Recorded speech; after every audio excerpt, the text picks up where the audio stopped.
What up, though? Red, black, and green. If you think about it, you know what I mean. Same as you. It was my default setting to think me and my family was from Africa. I never realized that it was someone else's goal to make me think that me and my family was from Africa. And then someone tells you to go back to a place that you're not from and be happy about it. I don't know, it smelled like colonization to me, right? Right?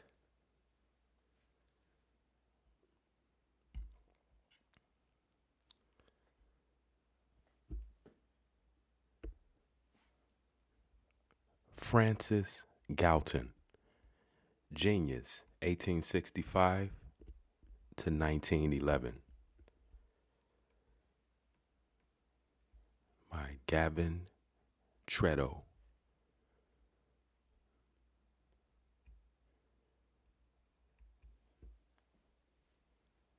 Like his better known cousin, Charles Darwin, Francis Galton was an acute observer.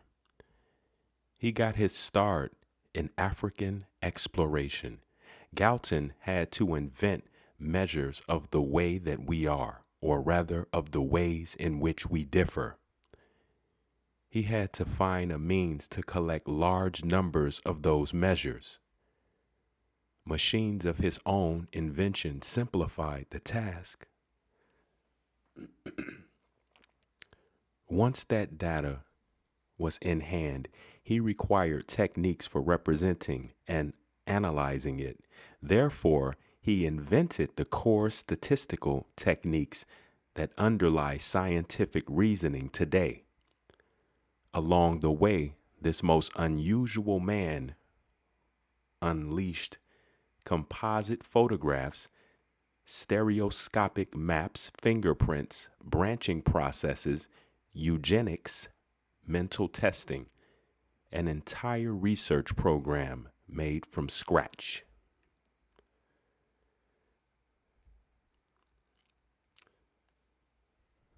This is from Essays in Eugenics by Sir Francis Galton, London, The Eugenics Education Society, 1909. It is above all things needful for the successful progress of eugenics that its advocates should move discreetly and claim no more efficacy on its behalf than the future will confirm. Otherwise, a reaction will be invited. My best thanks are due to the editor of Nature, to the Council of the Sociological Society, and to the Clarendon Press of Oxford for permission to reprint those among the following essays that first appeared in their publications. Francis Galton.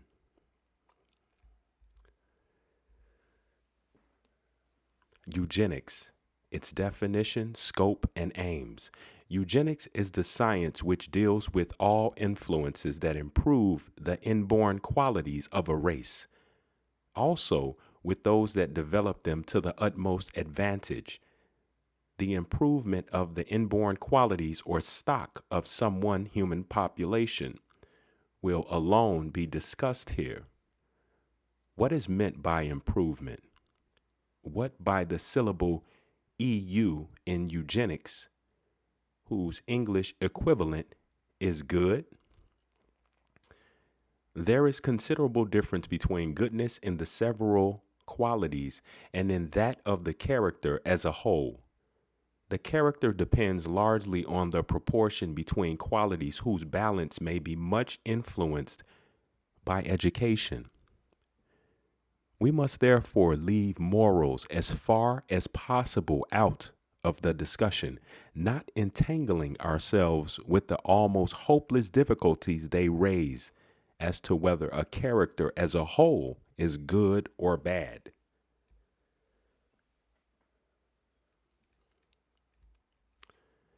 The aim of eugenics is to represent each class or sect by its best specimens, that done to leave them to work out their common civilization in their own way.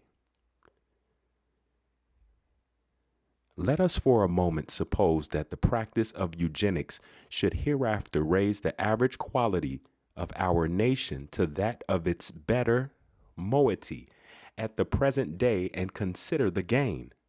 The general tone of domestic, social, and political life would be higher.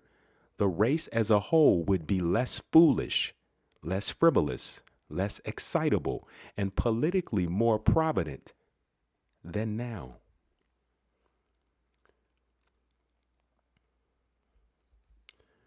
There is perhaps some connection between this obscure action and the disappearance of most savage races when brought into contact with high civilization, though there are other and well-known concomitant causes. But while most barbarous races disappear, some, like the Negro, do not.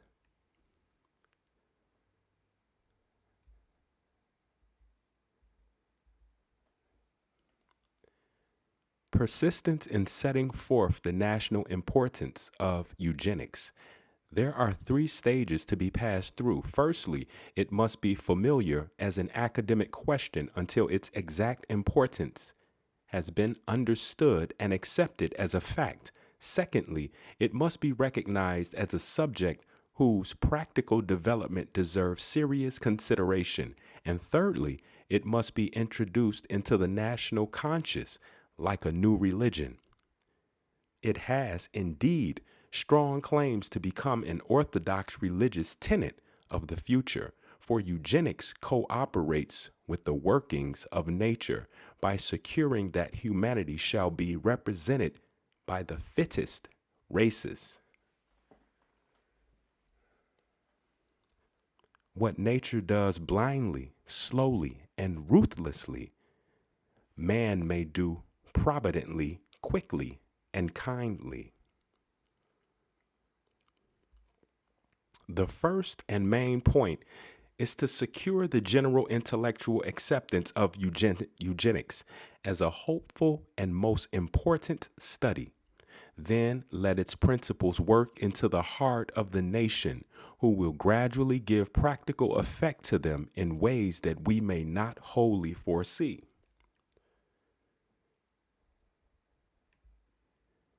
It was started in the Times, January 26, 1905, that at a meeting of the Senate of the University of London, Mr. Edgar Shuster, M.A. of New College, Oxford, was appointed to the Francis Galton Research Fellowship in National Eugenics.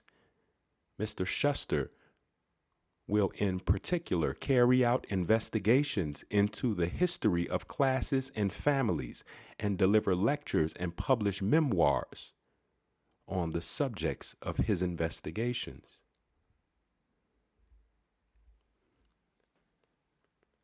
History of eugenics. It must have surprised you, as it did myself, to find the new word eugenics in the title both of the Boyle lecture delivered in Oxford about a fortnight ago and of this.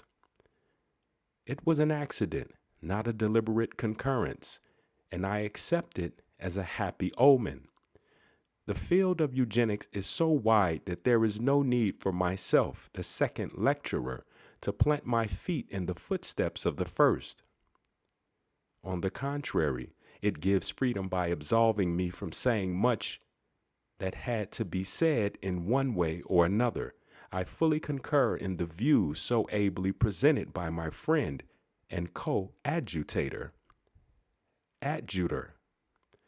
Professor Carl Pearson, and am glad to be dispensed from further allusion to subjects that formed a large portion of his lecture, on which he is a far better guide and an infinitely higher authority than myself.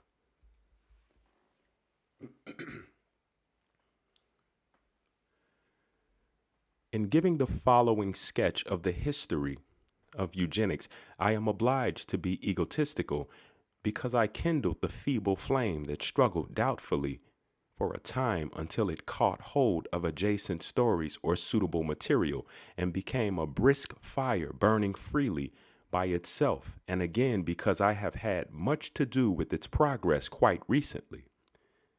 The word eugenics was coined and used by me in my book, Human Faculty, published as long ago as 1883, which has long been out of print. It is, however, soon to be republished in a cheap form. In it, I emphasize the essential brotherhood of mankind, heredity being to my mind a very real thing. Also, the belief that we are born to act and not to wait for help like able bodied idlers, whining for doles. Individuals appear to me as finite detachments from an infinite ocean of being, temporarily endowed with executive powers.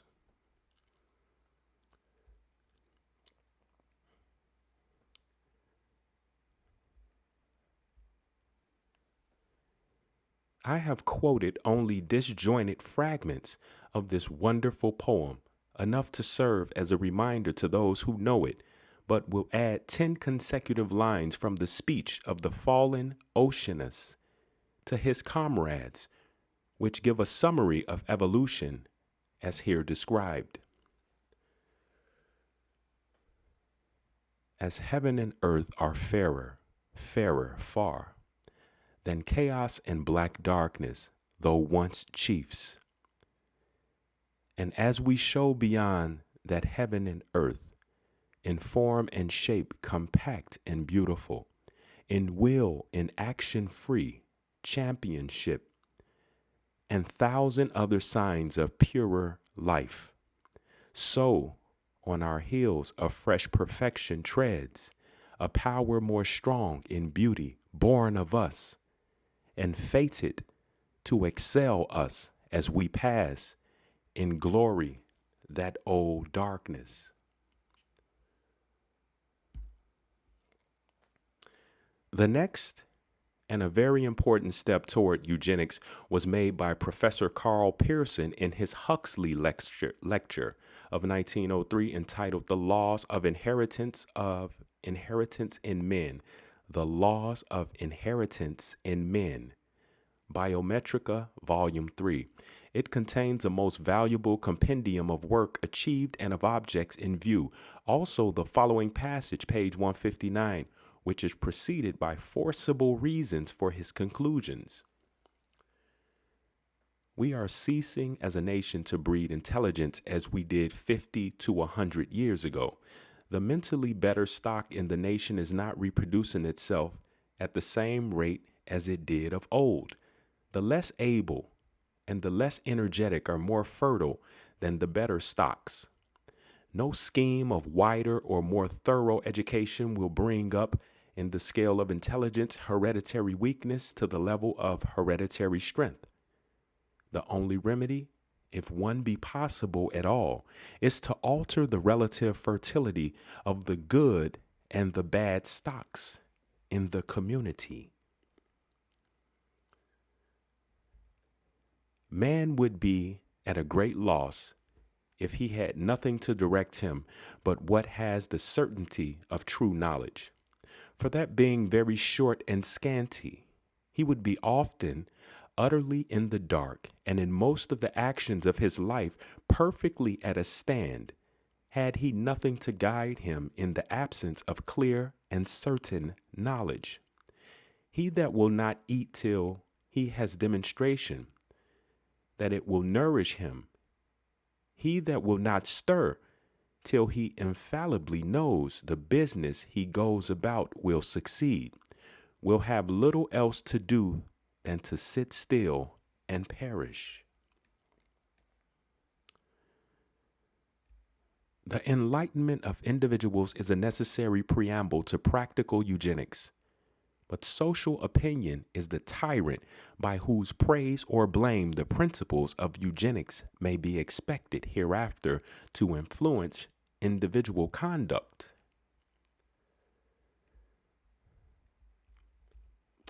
Moving right along,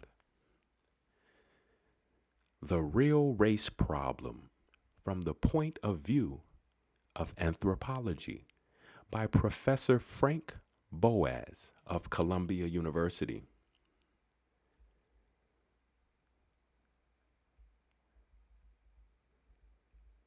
The Real Race Problem by Professor Frank Boas.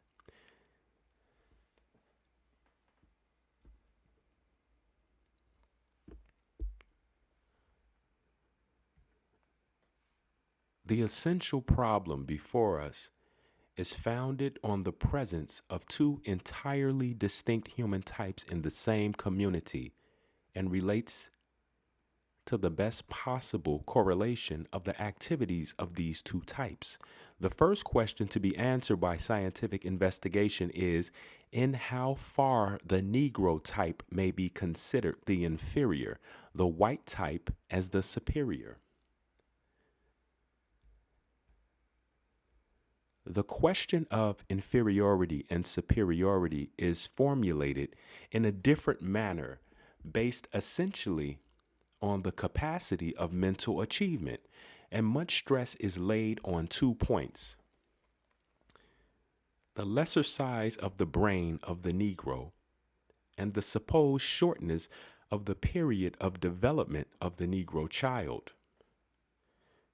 It is true that the average size of the Negro brain is slightly smaller than the average size of the brain of the white race. But it must be borne in the mind that a wide range of brain forms and brain sizes occur among the white race, beginning with very small brains and extending to very large ones, that the same is true of the Negro race, and that the difference between averages of the two races is exceedingly small as compared with the range of variability found in either race.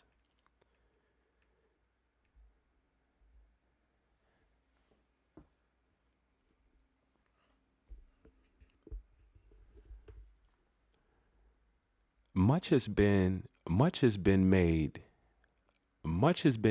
is the question of the difference in period of development between the two races.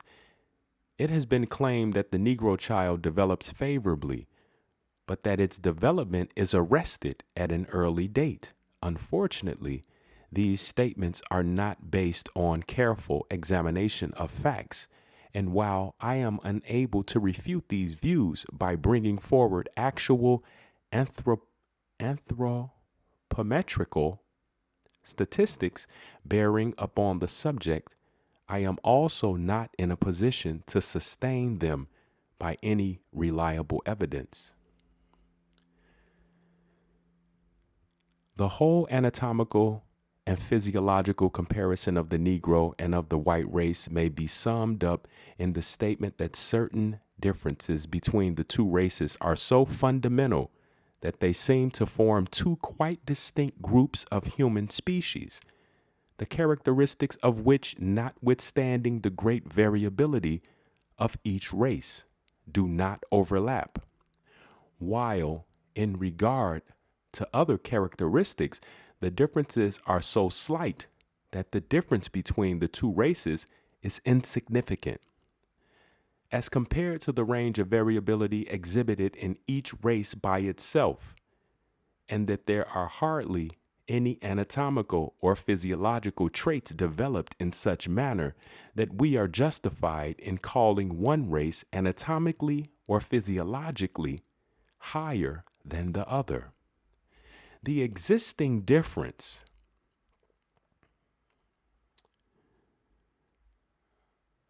okay.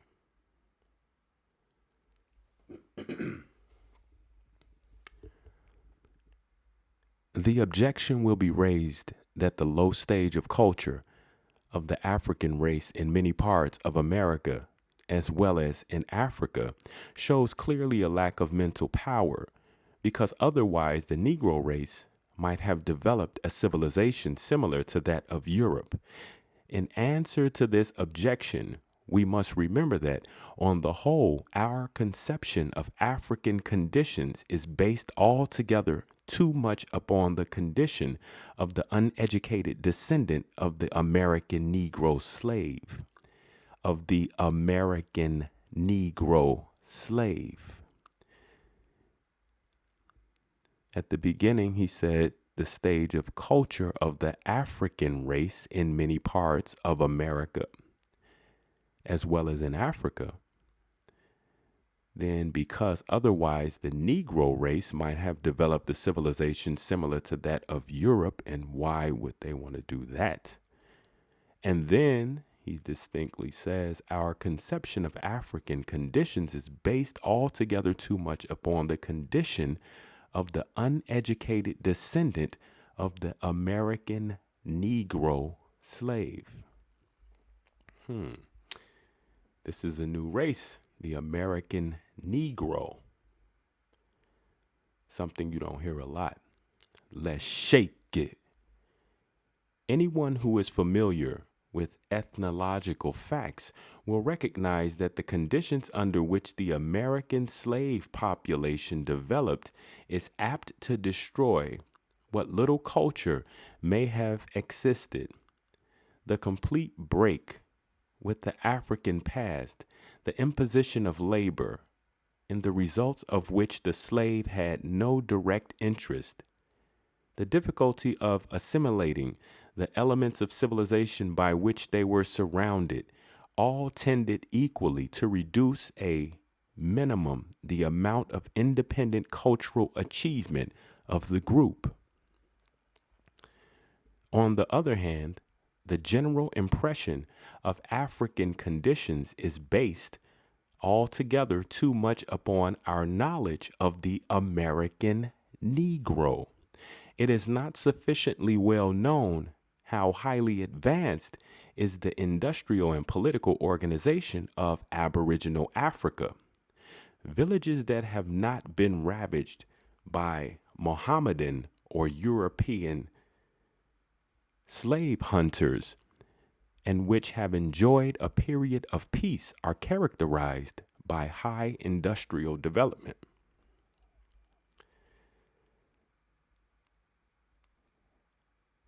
It may safely be said that there is no anthropological evidence showing inferiority of the Negro race as compared with the white race, although we may assume that differences in mental characteristics of the two races exist.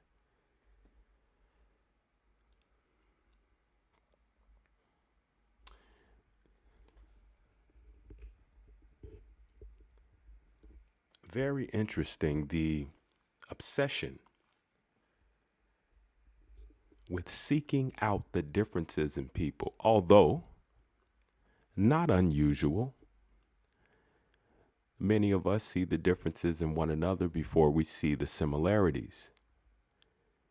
Not sure why. It is very difficult, if not impossible, to trace the exact amount of white blood and of Negro blood in the mixed races.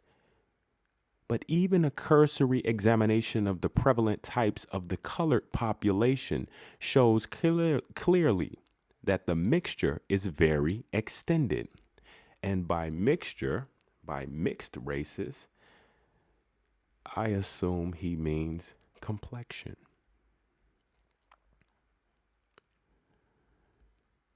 Maybe. The simple facts that Negroes and Europeans live side by side in our country, that the European receives constant large additions from abroad, while the amount of Negro blood receives no additions from outside. Ding, ding, ding, ding, ding, ding, ding, ding, ding. The simple facts that Negroes, they didn't say Africans, The simple facts that Negroes, it gets to a point where it's very difficult to um, just continue to deceive and lie and lie and lie and embellish, and your nature comes out and you must call it like you see it.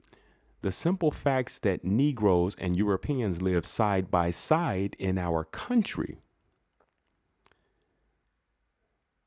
that the European receives constant large additions from abroad.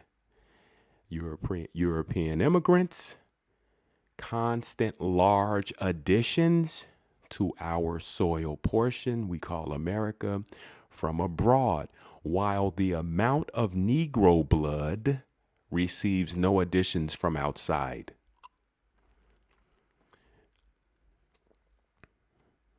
It seems to my mind that a very serious misunderstanding of the actual conditions of intermixture between Negro and white prevails in many parts of our country. The fear is often expressed that by intermixture between whites and Negroes, the whole mass of the white population might be infused with a certain amount of Negro blood. This is not what has actually occurred, but what would result if unions between white women and Negro men were as frequent as unions between Negro men and white women. It thus appears that in all cases where mixture between whites and Negroes occurs, as long as this mixture is predominantly a mixture of white fathers and colored mothers, the relative proportion of Negro blood in the following mixed generation becomes less, and that therefore a gradually increasing similarity of the two racial types may develop. I think we may say with safety that the intensity of racial feeling always depends upon two important causes. The one is the relative number of the two races which come into contact, where one of the races is overwhelmingly in the majority and the other race is represented by a few individuals only. Intensity of race feelings is generally rather slight, while in all cases where both types are so numerous as to form large social divisions characterized by habits of their own and representing a strong economic influence, intense race feelings easily develop. These feelings are strongly emphasized by a second consideration, namely the amount of difference of type. This is true, at least in all countries inhabited by North Europeans, particularly by Teutonic nations. As long as the general emotional state of our society persists, and there is no reason to assume that our general attitude will change to any appreciable degree within a measurable time, it seems obvious that our race problem will become the less intense, the less the difference in type between the different groups of our people, and the less isolation of certain social groups. From this point of view, it would seem that one aspect of the solution of the Negro problem lies entirely in the hands of the Negro himself. The less Negro society represents a party with its own aims and its own interests distinct from those of the members of the white race, the more satisfactory will be the relation between the races.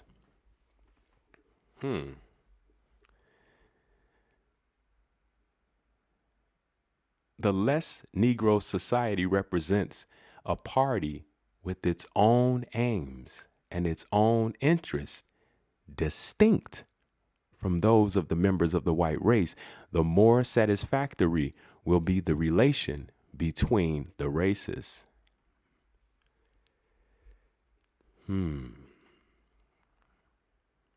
On the other hand, it would seem that the inexorable conditions of our life will gradually make toward the disappearance of the most distinctive type of Negro, which will again tend to alleviate the acuteness of race feeling.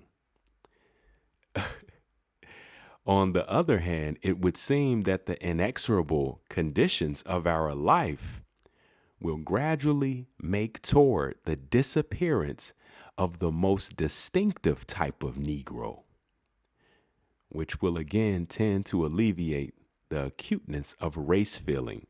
And by this most distinctive type of Negro, again, I'm pretty sure we're talking about complexion, features, things of this nature. Attitude, yeah, yeah. The most distinctive type of Negro, the spicy one, the bout it one, you know.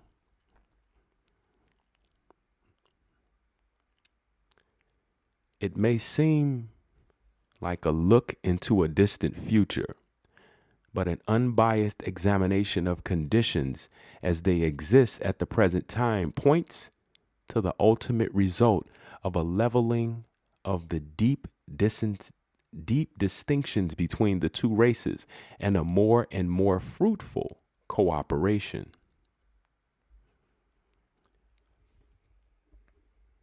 Very interesting. Very interesting.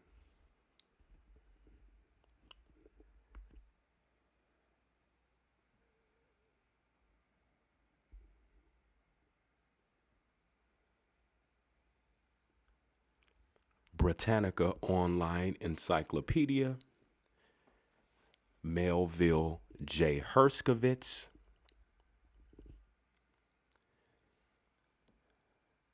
an anthropologist noted for they say an American anthropologist, but Melville J. Herskovitz is of European descent. Says he was born in Bellefontaine, Ohio in 1895. So I'm not sure where his family is. I didn't do the genealogy on his people. Would have been interesting. At any rate, let's shake it. An anthropologist noted for having opened up the study of the New World Negro as a new field of research. Herskovitz took his PhD at the University of Chicago and his MA and PhD at Columbia University, where he came under the influence of Frank Boas. Herskovitz was a lecturer in anthropology at Columbia and Howard University before moving in 1927 to Northwestern University. In 1951, he was named there to the first professional chair of African Studies in the United States. From his initial studies of the African American as a physical type, the African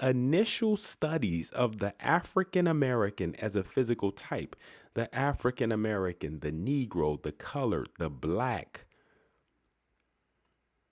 the mulatto, the Indian, the Injun, as a physical type. Or, I forgot the other description, the name that your family gave you, that your mama and daddy named you. From his initial studies of the African American as a physical type, Herskovitz was led to an interest in their social problems and to their cultural roots in Africa.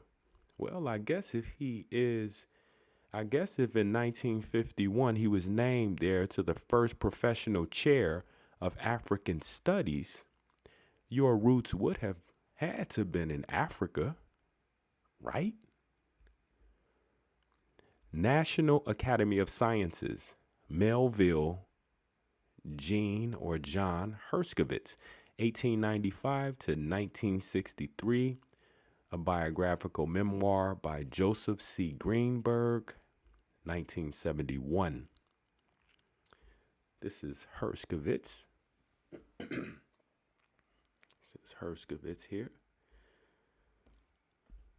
I want to study problems.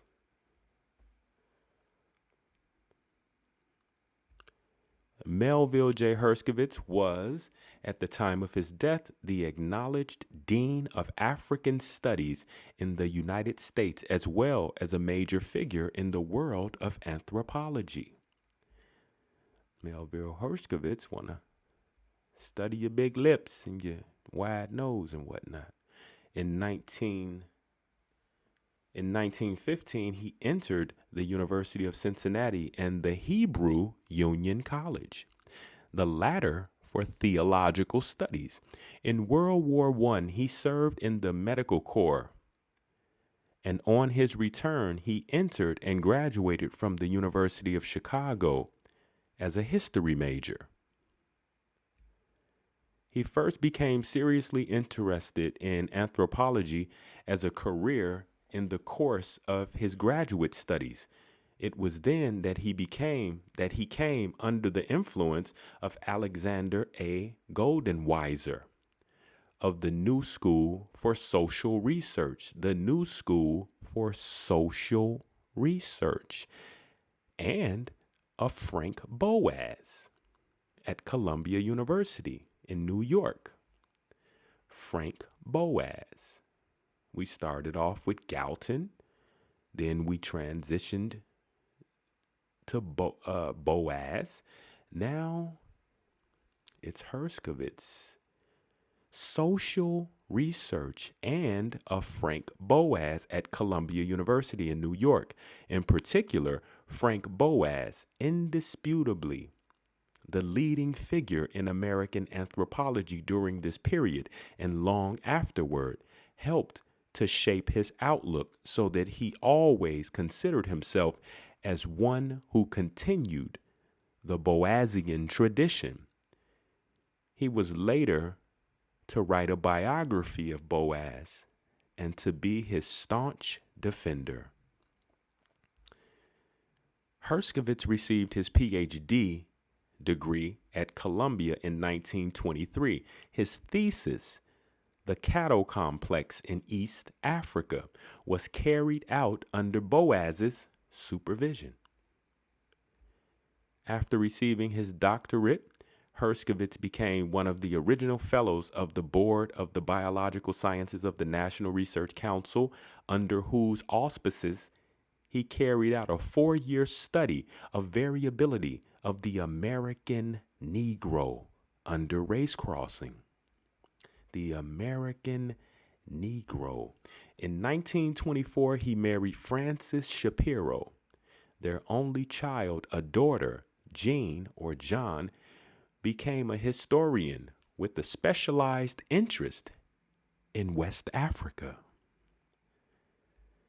From Herskovits' study of the physical anthropology of the American Negro, he didn't say the African American. He didn't say the African. He said the American Negro. Let's just stay up to speed. There emerged during this period what was to be major research interest of his career: the systematic comparative study of New World Negro cultures in relation to their source cultures in Africa, particularly West Africa, the part of the world that his daughter specialized in. Such studies would shed light on the basic nature of Negro culture. Well, how did Boas study Negro culture? Was Boas at the juke joint? I think Boas was at the cookout, or behind the trees at the cookout with some binoculars. Herskovits virtually founded Afro-American Studies as a scientific field in its own right. Damn.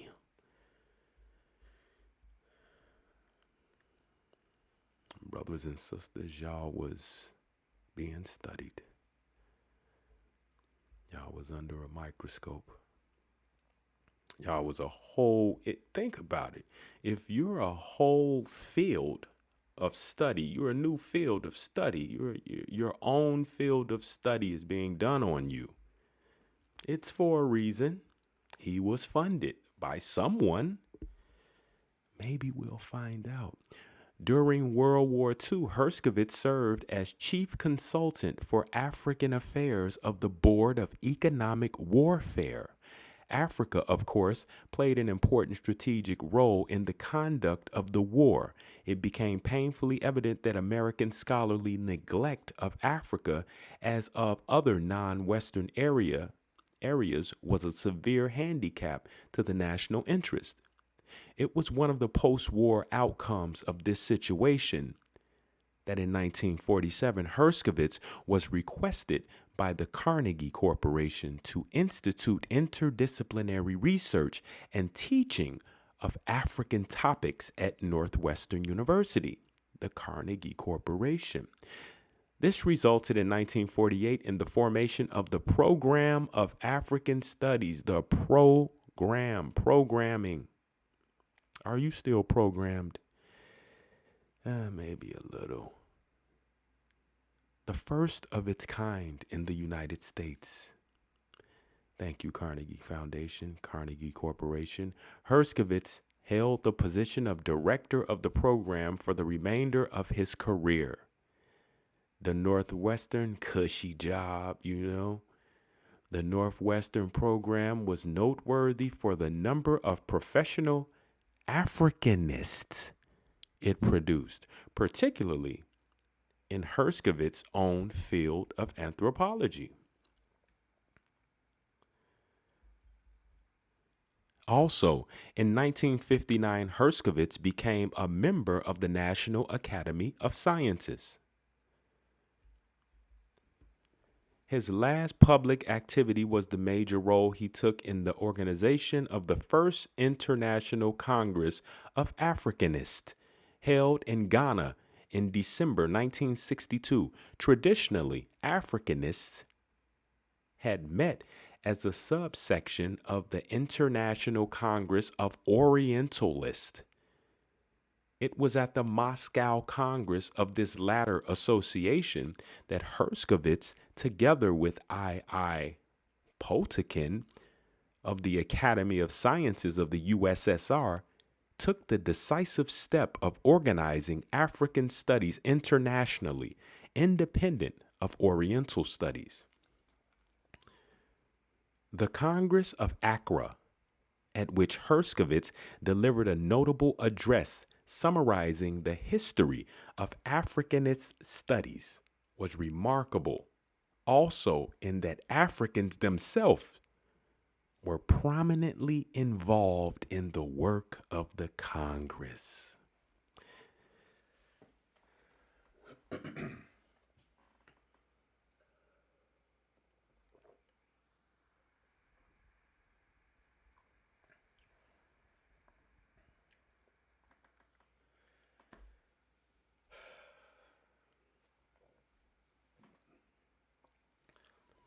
No one goes somewhere and takes anything over without the help of the indigenous population. The Congress at Accra, at which Herskovits delivered a notable address summarizing the history of Africanist studies, was remarkable also in that Africans themselves were prominently involved in the work of the Congress. I wish they get more specific and stop saying the Africans themselves. It's what, 50 plus countries in Africa? And in each country, a bunch of different people who call themselves different things. But we always get in this Africa. This is very telling. Let's shake it. his students, among whom the present writer is proud to number himself. The New Republic, out of Africa, Nathan Glazer. This is 2005. Newer source. Melville J. Herskovitz and the Racial Politics of Knowledge by Jerry Gershenhorn, University of Nevada Press. Melville J. Herskovitz is best known today for his book, The Myth of the Negro Past, which appeared in 1941 and argued that one could find among American Negroes survivals or retentions of their original African backgrounds. How does he know that? Did he talk to you? Did you tell him who your 4 grandparents were? Your 2 parents, your 4 grandparents, your 8 great-grandparents, your 16 second great-grandparents, your 32 third greats, and so on and so forth? Did Herskovitz send those marshals to your house to holler at you? I doubt it. I doubt it. But hey, if Herskovitz say you African, homie.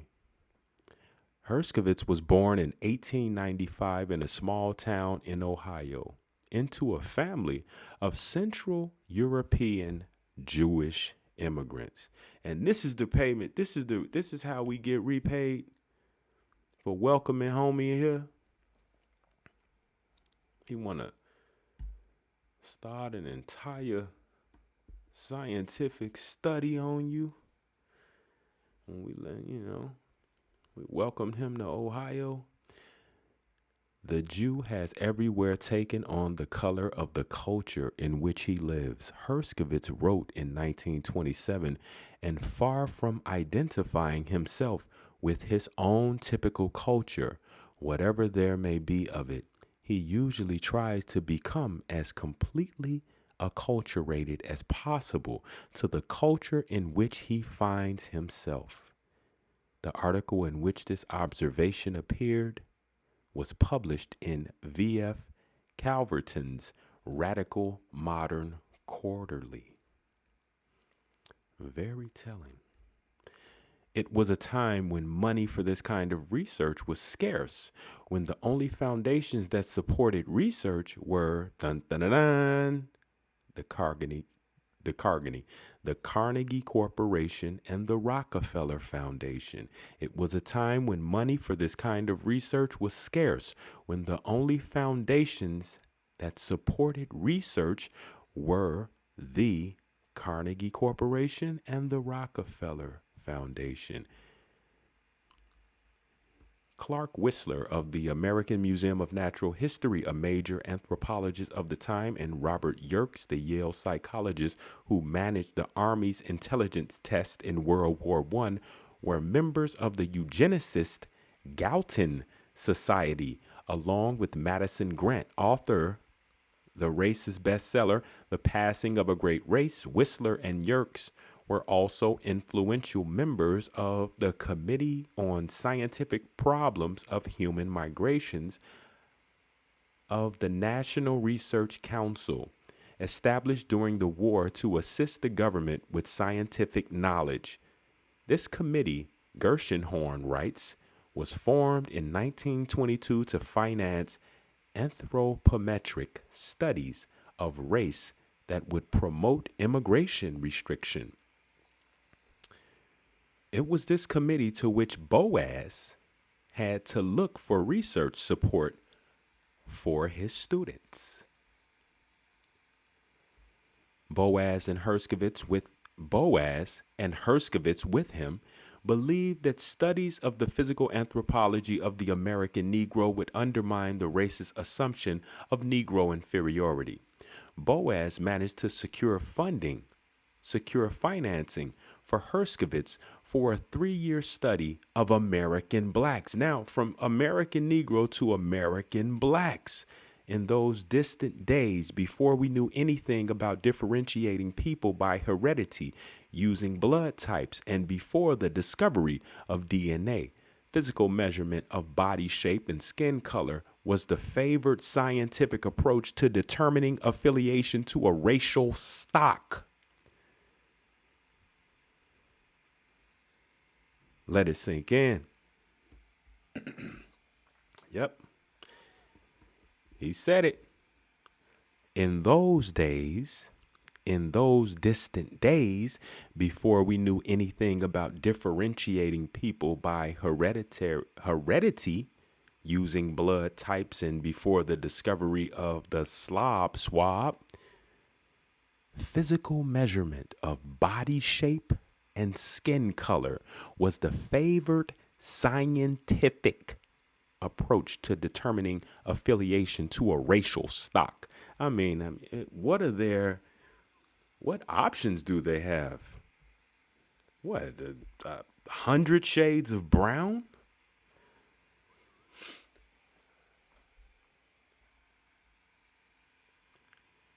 Herskovitz measured blacks in Harlem, at Howard University and elsewhere. Herskovitz measured blacks in Harlem, at Howard University and elsewhere. He used no fewer than 30 different measurements: nose height, nose width, nose depth, distance from crease to tip of nose. Like a combine. Did he make them jump? Why would they participate? Herskovitz publication of The American Negro, a study in racial crossing, did not convince racist social scientists that anything significant or substantive enough to undermine their position had been established. W.E.B. Du Bois was extravagant in his praise. Let's do it again. Herskovitz publication of The American Negro, a study in racial crossing, did not convince racist social scientists that anything significant or substantive enough to undermine their position had been established. W.E.B. Du Bois was extravagant in his praise of Herskovitz's book. He even wrote Herskovitz a letter. It's in one of my other shows. Check it out.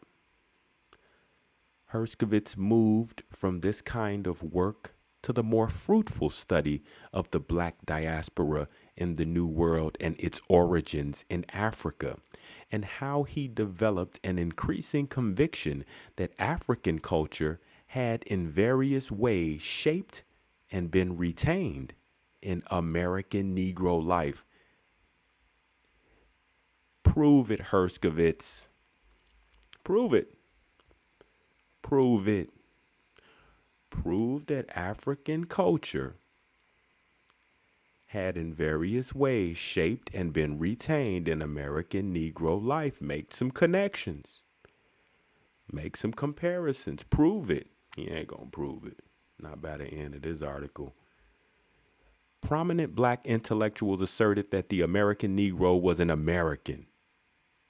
Prominent black intellectuals asserted that the American Negro was an American, forged in America, that the American Negro was indeed the American.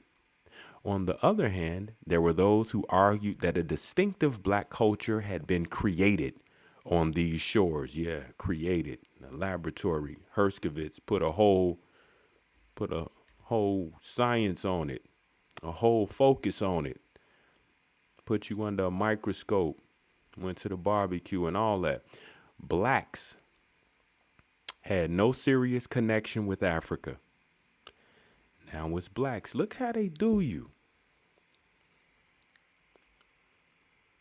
Look how you're being done in articles. Not look how they do you, who be they, but look how you're done. Look how you're referred to in articles. Sheesh.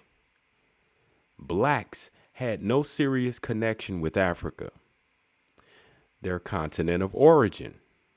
But in the harsh circumstances of American slavery, the anti assimilationists believed something new and different and valuable had been created. The black, the blacks. James Weldon Johnson directed Herskovit's attention to a possible African influence on the songs of black Americans. Okay, here we go, here we go. A German musicologist named Erich von Hornbostel entered into a long correspondence with Herskovits on a connection between African and African American. Oh, African American. We African American now. Motor behavior.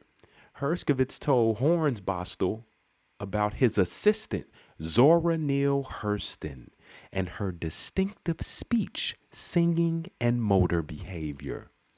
Yeah, because Zora Neale Hurston spoke one of the thousands of African languages. Right? He said a German musicologist named Erich von Hornbostel entered into a long correspondence with Herskovits on a connection between African and African American motor behavior. That's working. They got you. They connected it. They connected the hips, the winding. The winding, yeah. They connected it. Herskovits decided he would have to study those black diaspora communities in the New World that could be presumed to be closer to Africa and which might have retained more in the way of African influence than the black communities in the United States. Let's listen. Herskovits decided he would have to study those black diaspora communities in the New World that could be presumed to be closer to Africa and which might have retained more in the way of African influence than the black communities in the United States. Beginning in 1928 and using his summers and leaves from teaching at Northwestern, he and his wife Frances conducted research in Suriname. West Africa, the Gold Coast, Nigeria, and in Dahomey, in Haiti, in Trinidad, in Bahia, Brazil. Herskovits became America's leading white authority on Africa and on black diaspora communities. Not only America's leading white authority on Africa, but the master teacher of a lot of Pan-Africanists. In the 1930s, the Carnegie Corporation began to consider a major research study on American Negroes. Okay. It's serious now. One aspect of this large study was to commission a number of initial monographs.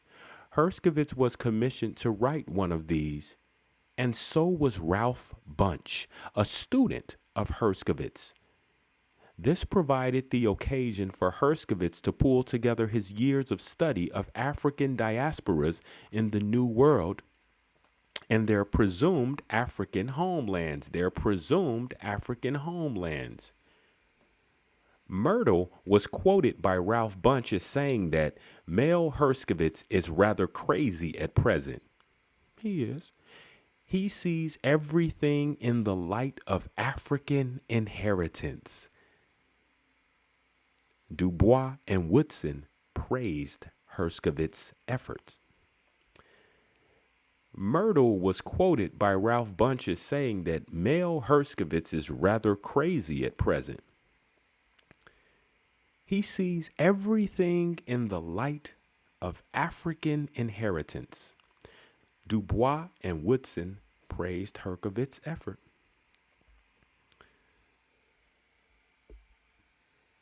Herskovits had been established as America's leading authority on black diaspora and on Africa. He was also considered a leading authority on American blacks and involved in all the major projects to study American blacks.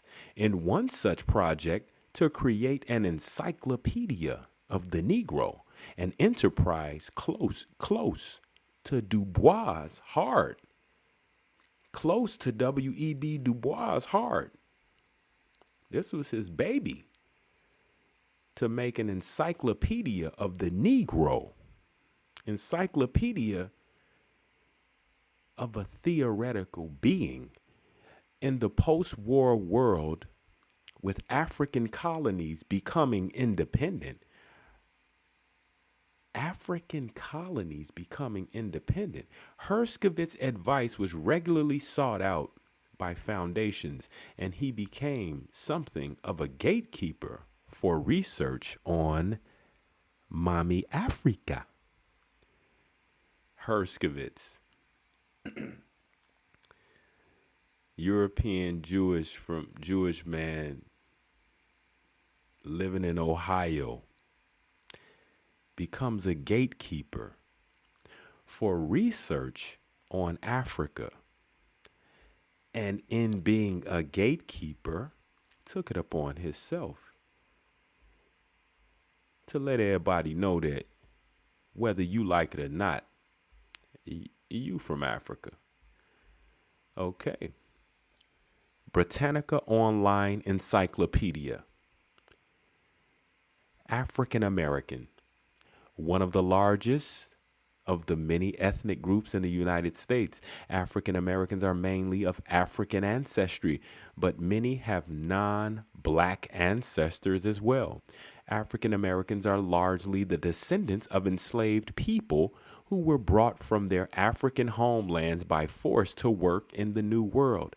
It's amazing how they could just say where you came from, how they can write this stuff. And then they have a picture of Barack Obama, who is an African American. They were truthful with the picture. Their rights were severely limited, and they were long denied a rightful share in the economic, social, and political progress of the United States. Not America, the United States. Nevertheless, African Americans have made basic and lasting contributions to American history and culture. Well, after all, African Americans are properly Americans who were here long before the United States was. Don't believe me? Look it up. Matter of fact, just start with your family. That'll tell you everything you need to know. At the turn of the 21st century, more than 36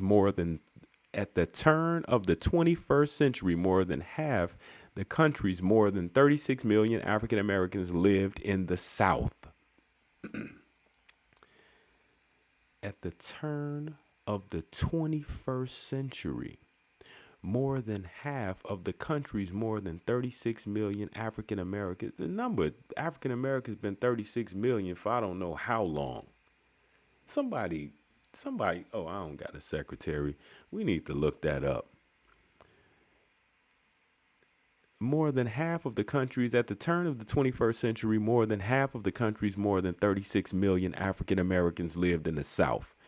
10 southern states had black populations exceeding 1 million. African Americans were also concentrated in the largest cities, with more than 2 million living in New York City and more than 1 million in Chicago. Detroit, Philadelphia, and Houston each had a black population between 500,000 and 1 million. Africans assisted the Spanish and Portuguese during their early exploration of the Americas. Africans assisted the Spanish and Portuguese during their early exploration of the Americas. A sidebar: you can go from the top of Europe to the bottom of Africa without crossing a body of water. So, is it all the same thing? Something to think about. Africans assisted the Spanish and the Portuguese during their early exploration of the Americas because they was homies, I'm sure. In the 16th century, the 1500s, some black explorers settled in the Mississippi Valley and in the areas that became South Carolina and New Mexico. The uninterrupted history of blacks in the United States began. This is it. This is it right here. This is the thing that almost makes Britannica Online Encyclopedia irrelevant. It makes them liars. Well, whoever wrote the article or whoever edited or wrote this part, it makes them liars. Wait, you know what? It's not, they're not lying. Listen. The uninterrupted history of blacks in the United States began in 1619 when 20 Africans were landed in the English colony of Virginia. John Rolfe's letter said 20 and odd Negroes. I don't want to get into the many what a Negro was synonymous with. I have shows that I've done on this topic. Check them out. But it says 20 and odd Negroes. But it turned into 20 and odd Africans to fit the narrative. But I learned something from Dane Calloway. I think he said it was the London Museum that had the original letter by John Rolfe that said 20 and odd negras, which is females, could be girls or women. Puts you in the mind state of trafficking. If you want to know about yesterday, look at today. It's happening today as well. So is the massive immigration. But they didn't lie here. The uninterrupted history of blacks. You've never seen a human being that was the color black. There are no such things as blacks. In the United States, which United States company, so theoretical beings in the United States corporation, which is the occupying force in the Americas, began in 1619. I guess they didn't lie. These individuals were not enslaved people, but indentured servants. They told a bit of truth. Wow. Look at that. Look at that. I've never heard any article. I've never read this being said like that before. The 20 and odd Africans, which started as the 20 and odd Negroes, which started before that as the 20 and odd Negras. These individuals were not enslaved people, but indentured servants, persons bound to an employer. Britannica Online Encyclopedia, persons bound to an employer for a limited number of years, as were many of the settlers of European descent. Let's shake it. The captured Africans were generally marched in chains to the coast and crowded into the holds of slave ships for the dreaded middle passage across the Atlantic Ocean. Shock, disease, and suicide were responsible for the deaths of at least 1/6 during the crossing. In the West Indies, the survivors were seasoned, taught the rudiments of English, and drilled into the routines and discipline of plantation life. Yeah, because the English were so good at it. Black slaves, here we go, getting us to a point where we have no idea what they're talking about. Black slaves played a major, though unwilling and generally unrewarded, role in laying the economic foundations of the United States, especially in the South.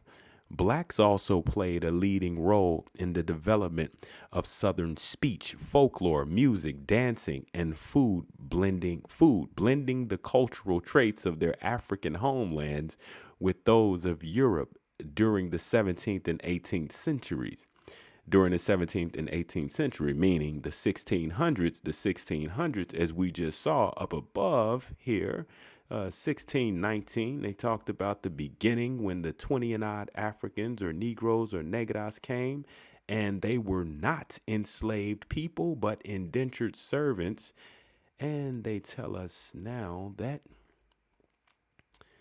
during the 1600s, and the 1700s, African and African Americans, those born in the New World, slaves worked mainly on the tobacco, rice, and indigo plantations of the southern seaboard.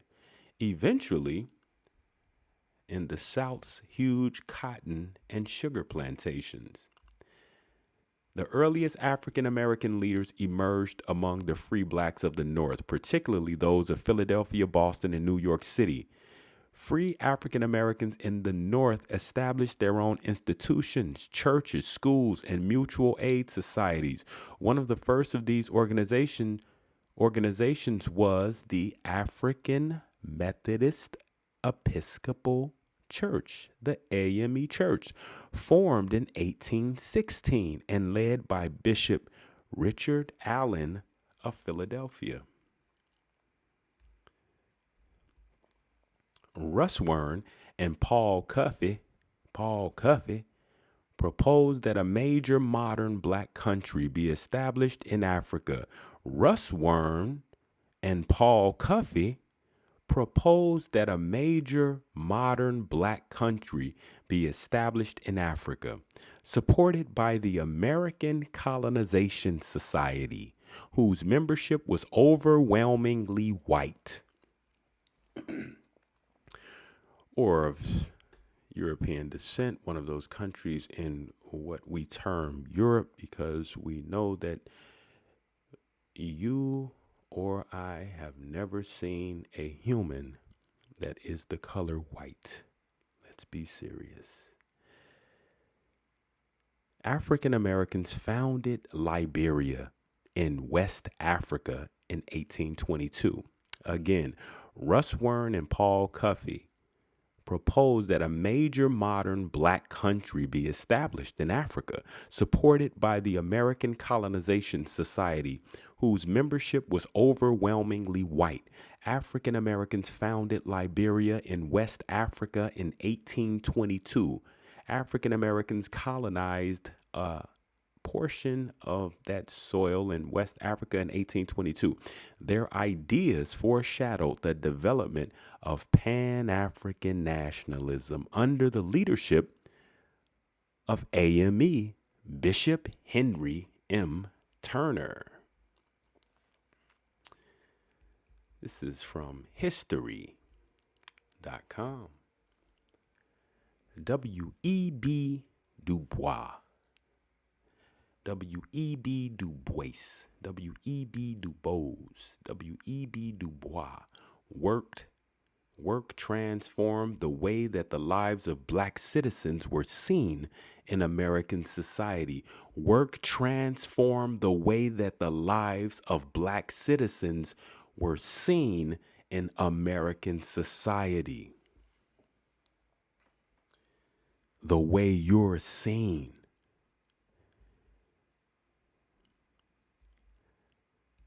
Born in Great Barrington, Massachusetts on February 23rd, 1868, Dubois' birth certificate has his name as William E. Dubois.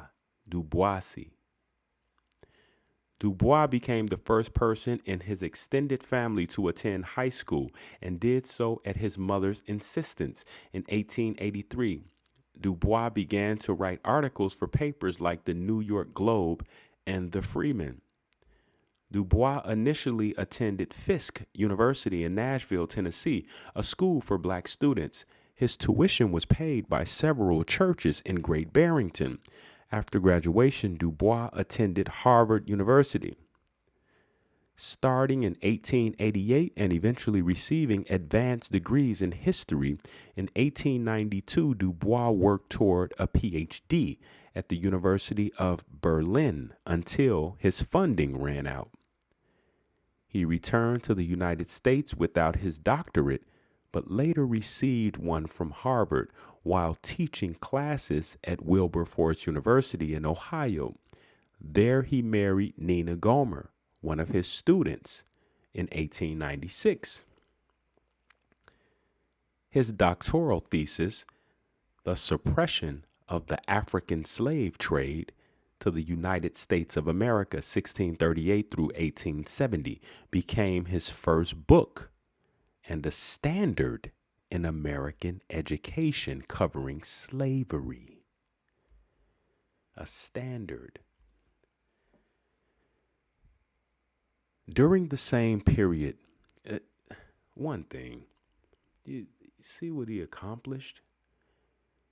You see his achievements? He was the first one of his extended family to attend high school, went to Fisk University, went to Harvard,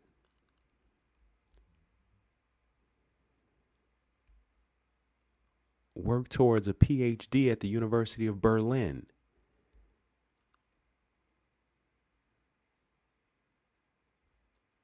Received a doctorate from Harvard while teaching classes at Wilberforce. Then got married in 1896. Then did his doctoral thesis, The Suppression of the African Slave Trade to the United States of America. Why was his thesis not on? Why was he not geared more towards telling different Americans how he achieved what he achieved? During the same period, Dubois wrote The Strivings of the Negro People for the Atlantic Monthly, a groundbreaking essay that explained to white readers how it feels to be a victim of racism. Look, man, all these accomplishments and achievements,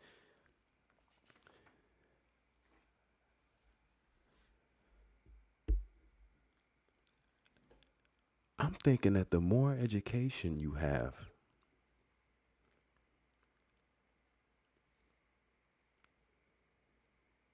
it may very well have chipped away at all of his common sense.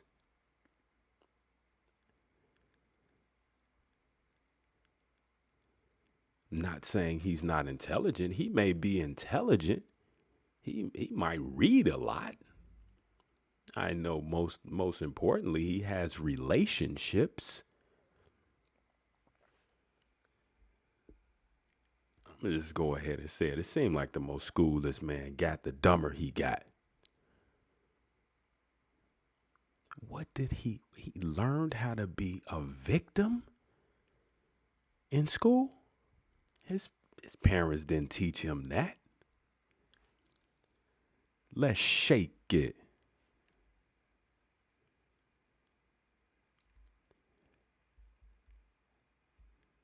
In 1961, Dubois officially joined the American Communist Party before leaving the country to live in Ghana at the invitation of its president and becoming a citizen there. In 1961, Dubois let's go back before 1961. So, during the same period, Du Bois wrote The Strivings of the Negro People for the Atlantic Monthly, a groundbreaking essay that explained to white readers how it feels to be a victim of racism. In 1961, Du Bois officially joined the American Communist Party before leaving the country to live in Ghana at the invitation of its president and becoming a citizen there. Du Bois first conceived of the Encyclopedia Africana in 1908 as a compendium of history and achievement of people of African descent designed to bring a sense of unity to the African diaspora. The work was never realized before his death. Britannica Online Encyclopedia, W.E.B. Du Bois. Du Bois' black nationalism took several forms, the most influential being his pioneering advocacy of Pan-Africanism. The belief that all people of African descent had common interest and should work together in the struggle for their freedom. Du Bois was a leader of the first Pan-African Conference in London in 1900 and the architect of 4 Pan-African Congresses held between 1919 and 1927. Du Bois' struggle for freedom, this accomplished gentleman who attended great educational institutions, as well as taught at 1 or 2, published works.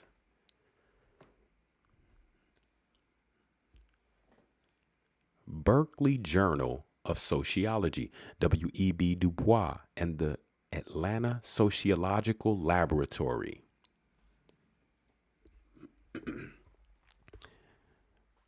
Earl Wright II. Under the leadership of W.E.B. Du Bois, Atlanta became a hub of early American sociology with rigorous empirical studies of black communities. W.E.B. Du Bois, he's taking the reins, putting you under a microscope. Somebody who looked like you. The instructor was lecturing on the significant role played by members of the Department of Sociology at the University of Chicago during the discipline's formative years in this nation. What stood out during this particular lecture was the instructor's insistence that the Chicago school develop the first institutionalized program of urban sociological research in the nation. The first urban sociological research in the nation. I'm telling you, man, nothing gets done without the people who look like you. Nothing gets done without our ancestors. I mean, they got the help. Look at today. Americans is still helping the occupiers of their soil portions. They're still helping the people who are occupying their land to this day. They actually participate in their militia. Okay. What stood out during the particular lecture was the instructor's insistence that the Chicago school develop the first institutionalized program of urban sociological research in the nation. One particular book jumped out at me. It was a book with provocative title written by a man with a funny and long name. The book was The Philadelphia Negro by William Edward Burgart Du Bois. The most memorable part of the book was that it was published in 1899. Du Bois' collaborative effort with colleagues was noted in many of the volumes of the Atlanta University Studies, where Du Bois pointed out that in addition to the publications, we did something toward bringing together annually at Atlanta University persons interested in the problems of the South. They brought people together for the people together if they was interested in the problems of the South. Among these were Charles William Eliot, Booker T. Washington, Frank Sanborn, Franz Boas, Walter Wilcox. We can add Max Weber, Jane Addams, and a myriad of black social scientists in the South to that list. Du Bois' intellectual vision for the Atlanta School included a plan for a 100-year program of sociological studies on blacks in the United States. Yikes. Du Bois' intellectual vision for the Atlanta School included a plan for a 100-year program of sociological studies on blacks in the United States. The primary theme upon which this 100-year program of research was to be based was the economic development of the American Negro slave. For Du Bois, on this central thread, all other subjects would have been strung. Think about it. 100-year study on the economic development of the American Negro slave. So for 100 years, American Negro slave was appropriate for him. That was an appropriate title for you. The American Negro slave. 100 years. You would have thought he would have said the American Negro. But he said the American Negro slave. He saw into the future. He saw you being a slave into the future. Guess what? He was right. You got to go to work in the morning.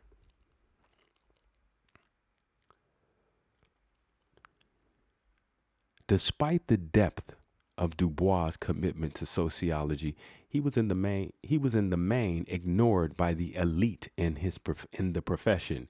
It is interesting that Albion Small, a founder of America's first Department of Sociology in 1892, one of American Journal of Sociology in 1895, and of the American Sociological Society a decade later, had, like Du Bois, been trained in Germany by Schmoller.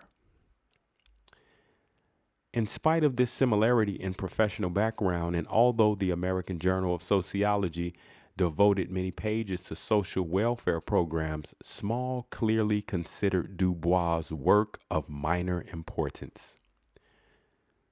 Books by known races were reviewed and often warmly praised. In 1906, Thomas Nelson Page's The Negro, the Southerner's Problem was glowingly lauded by Charles Elwood, who had been Small's graduate student. In another review, Elwood gratuitously commented, "It is only through the full recognition that the average Negro is still a savage child of nature that the North and South can be brought to unite in work to uplift the race."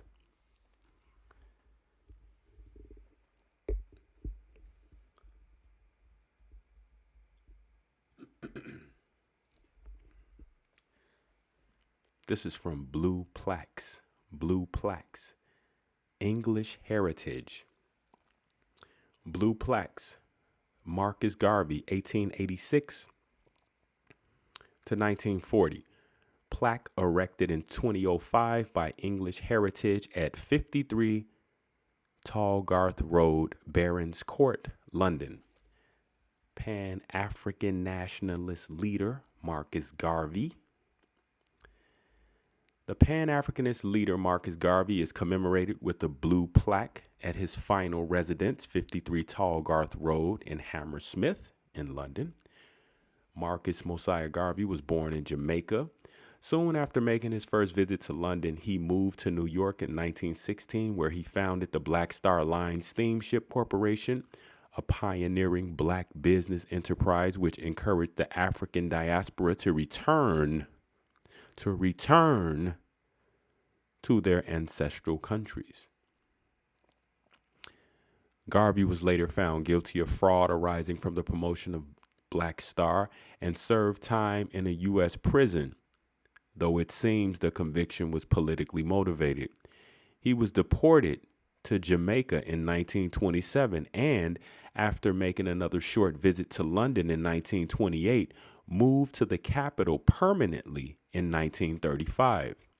He lived nearby at 53 Tallgarth Road in London from around 1937, initially with his wife Amy Jocks and their children. His family returned to Jamaica, and laterly he was cared for by his secretary, Daisy White. He died at the address on June 10th, 1940. This is from localhost. History Matters, the U.S. Survey course on the web.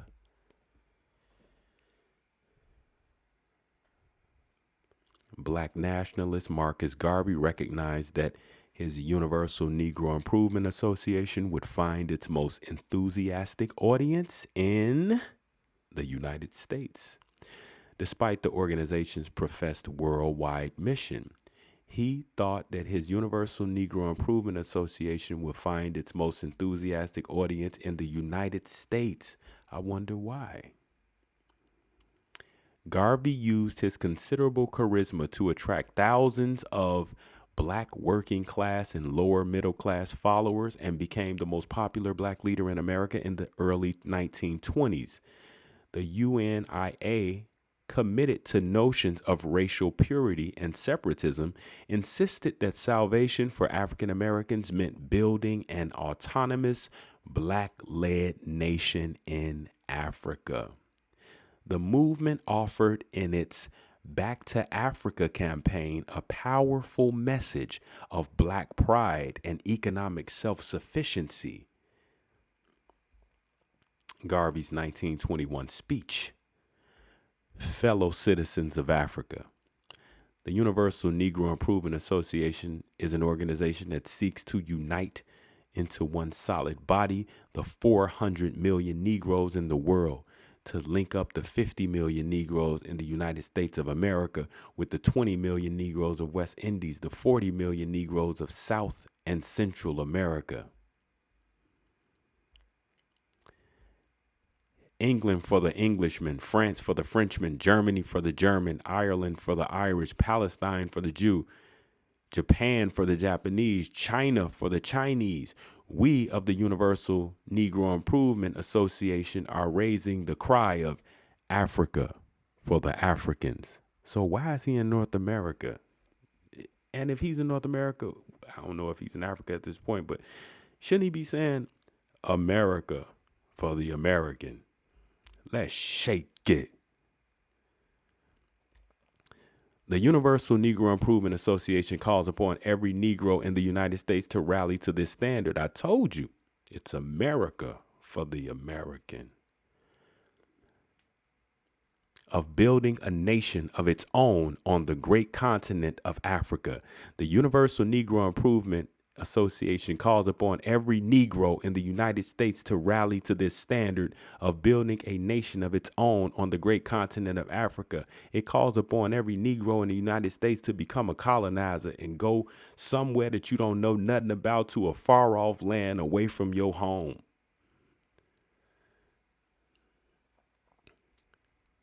We want the moral and financial support of every Negro to make this dream a possibility. Dig in your pockets. We need that scratch. This is from William and Mary, 2001, Strange Bedfellows, Eugenicists, White Supremacists, and Marcus Garvey in Virginia, 1922. 1927, Sarah L. Trembanis, College of William and Mary, Arts and Sciences.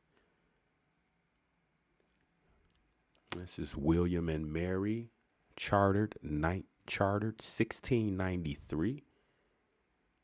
Wow, it says chartered 1693. William and Mary Scholar Works.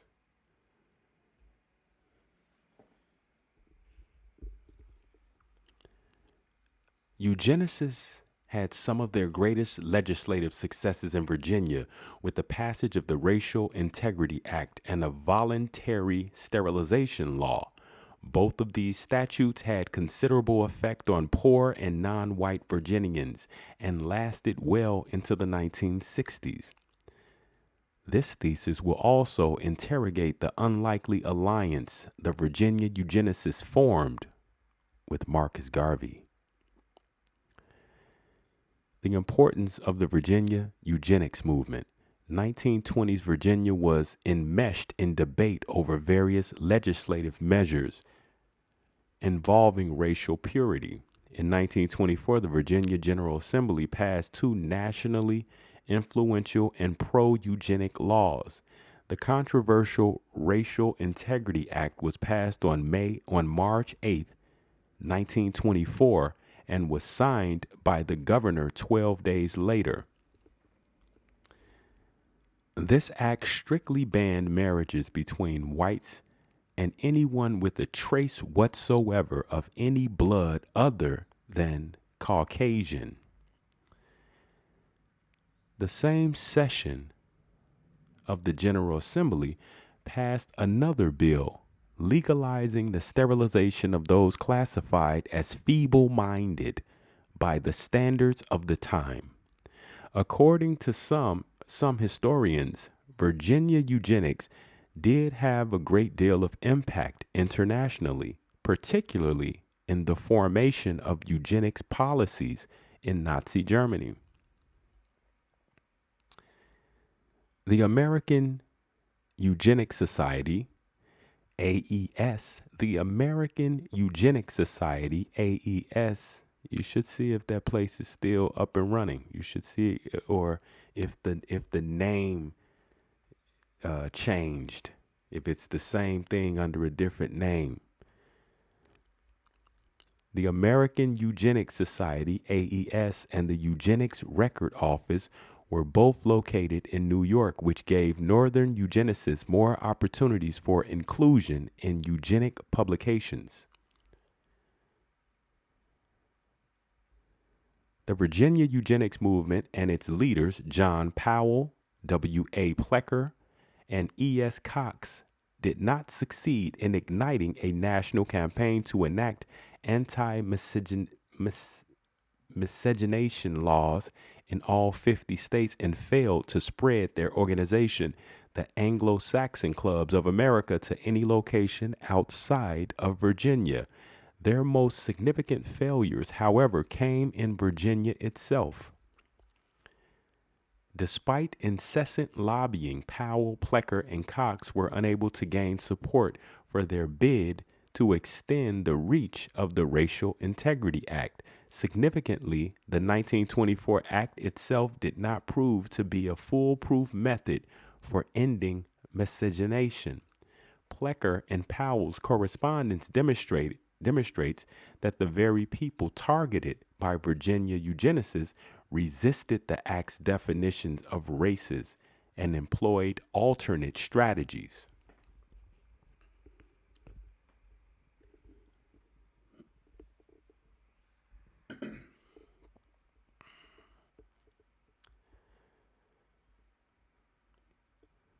The Virginia eugenicists and Garvey focused their public campaigns primarily on the importance of racial purity and the danger of miscegenation.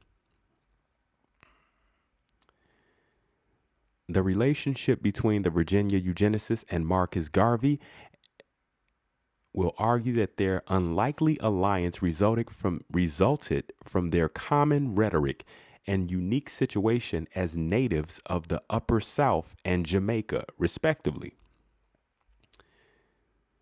The modern conception of eugenics came into being almost 60 years before Powell and his associates became involved in the eugenics movement. Francis Galton developed eugenics, the study of the inborn transmissible qualities of mankind and the application of the knowledge so obtained to the welfare of the human race in the 1860s. In England, Galton, while committed to the idea of social application of eugenics, had difficulty establishing a viable hereditary explanation for the transmission of traits compatible with their statistics.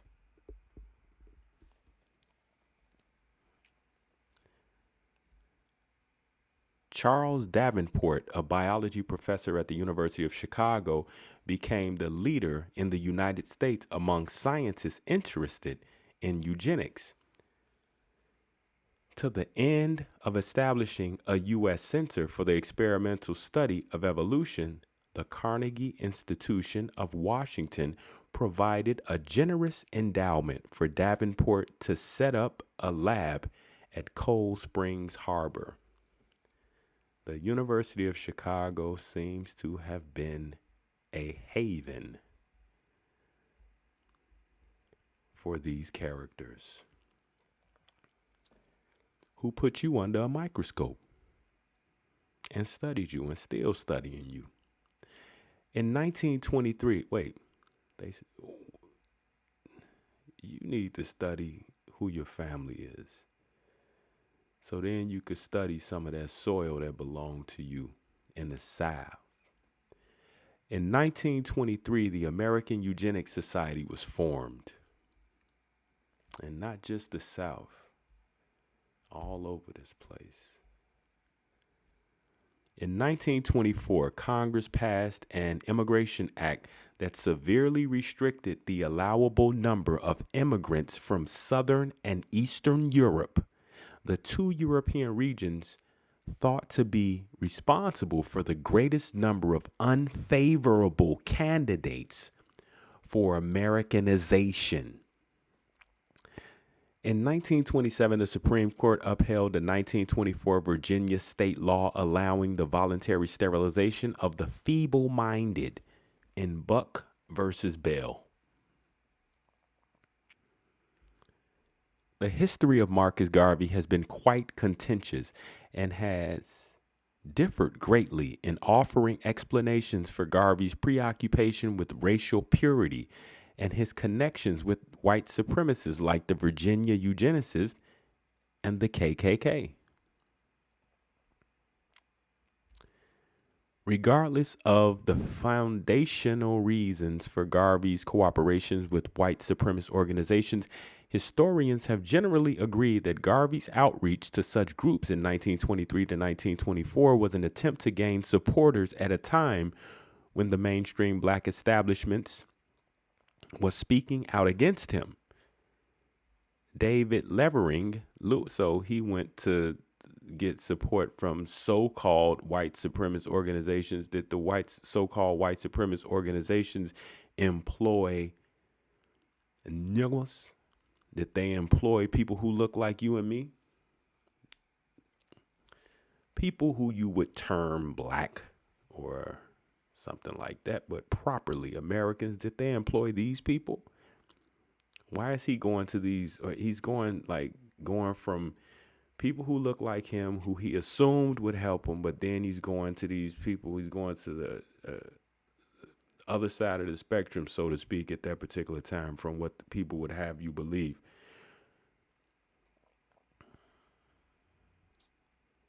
David Levering Lewis explained that if it took an understanding with the Klan to help make it possible for black people to survive and thrive separately, then Garvey was up to the challenge.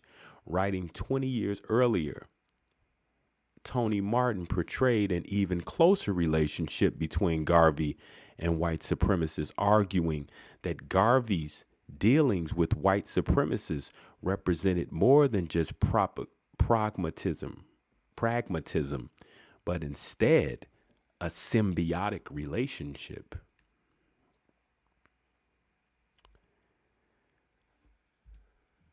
On February 1st, 1924, Madison Grant, a New York attorney and author of The Passing of the Great Race, wrote to John Powell, a Virginia concert pianist and composer, regarding the proposed Racial Integrity Act.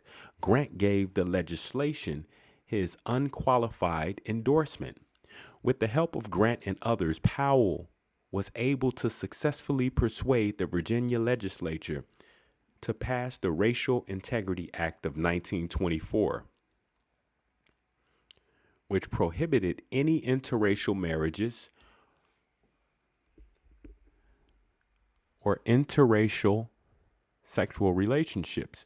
Moreover, in conjunction with the Bureau of Vital Statistics, the act provided for confirmation of race for anyone applying for a marriage or birth certificate. Walter Plecker, the state registrar of vital statistics, took great pains to enforce the act, capitalizing on the provisions of the bill that allowed local registrars to deny marriage certificates on the basis of questionable and unclear racial background. Shortly after the law was enacted, Plecker wrote to Mrs. Robert H. Cheatham regarding her newly born child. Walter Plecker writes to Miss Cheatham, he says, "Dear Madam, we have a report of the birth of your child, July 30th, 1923, signed by Mary Gilden, the midwife. She says that you are white and that the father of the child is white. We have a correction to this certificate sent to us from the city health department at Lynchburg, in which they saw that the father of this child is a Negro. This is to give you warning that this is a mulatto child, and you cannot pass it off as white. A new law passed by the legislature says that if a child has one drop of Negro blood in it, it cannot be counted as white. You will have to do something about this matter and see that this child is not allowed to mix with white children. It cannot go to white schools and can never marry a white person in Virginia. It is an awful thing." Plecker then proceeded to write to the midwife, Mary Gilden, and inform her that it is a penitentiary offense to willfully state that a child is white when it is colored. According to Plecker, Gilden had made herself liable to very serious trouble by doing this thing. Whenever possible, Powell, Plecker, and their friend Ernest S. Cox eagerly spoke for the organization they founded, the Anglo-Saxon Clubs of America, and the National Eugenic Agenda. These three men hoped to ensure what they called white America by using legislation that would monitor and punish the sexuality of women of lower social class and different races.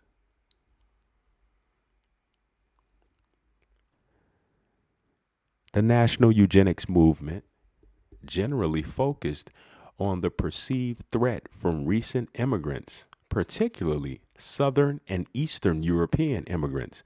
Proposed eugenic marriage policies and sterilization policies in particular, and greater restrictions on immigration in general, all targeted recent immigrants.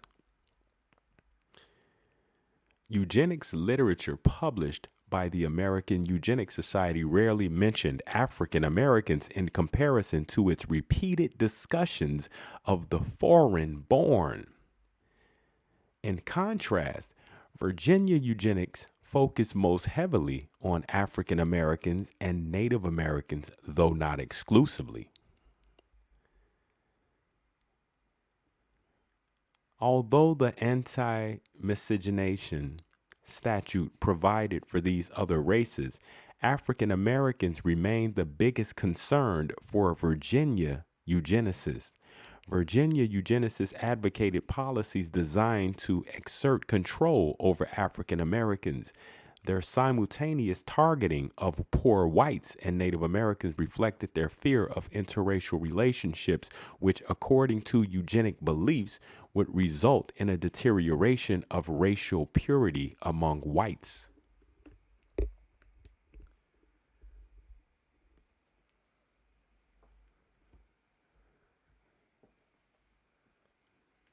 And what do you think? By Native Americans, I'm pretty, it almost seems like Native Americans and mulatto is synonymous at this point, but it's just my perspective.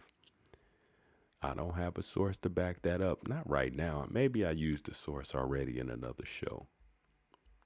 But yeah, it seems that way.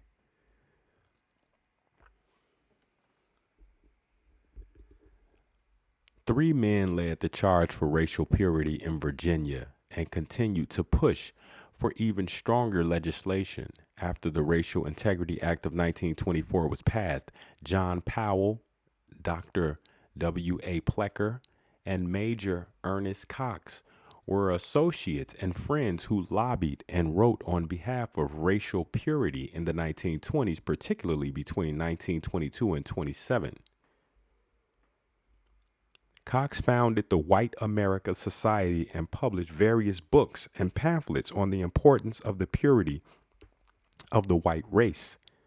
Of the three, Cox held the most extremist ideas, fervently insisting that repatriation of blacks back to Africa was the only solution to what he saw as a precarious situation for the white race in the United States. From the national perspective, Powell was the driving force behind Virginia's Racial Integrity Act. The Baltimore Evening Sun, in a 1926 editorial applauding the softening of the act, noted that the so-called Racial Integrity Bill was devised in the brain of John Powell, pianist. Ironically, Powell's musical acclaim arose from his composition of Rhapsody Negri, which utilized African American musical motifs. Of course it did. Where he at? The anti-fraternalism assertion seemed to have been a way by which ASCOA could distance itself from the KKK, to which Powell's opponents and the news media frequently compared it.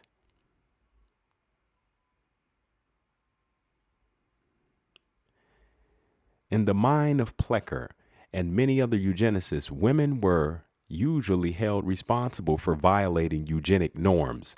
Eugenicists frequently describe non-white women generally and non-white poor women in particular as dangerous and a threat to the race. White men, in Plecker's opinion, would therefore have to be educated as to the crime against the state and both the white and colored races when they mix their blood with that of another opposite race.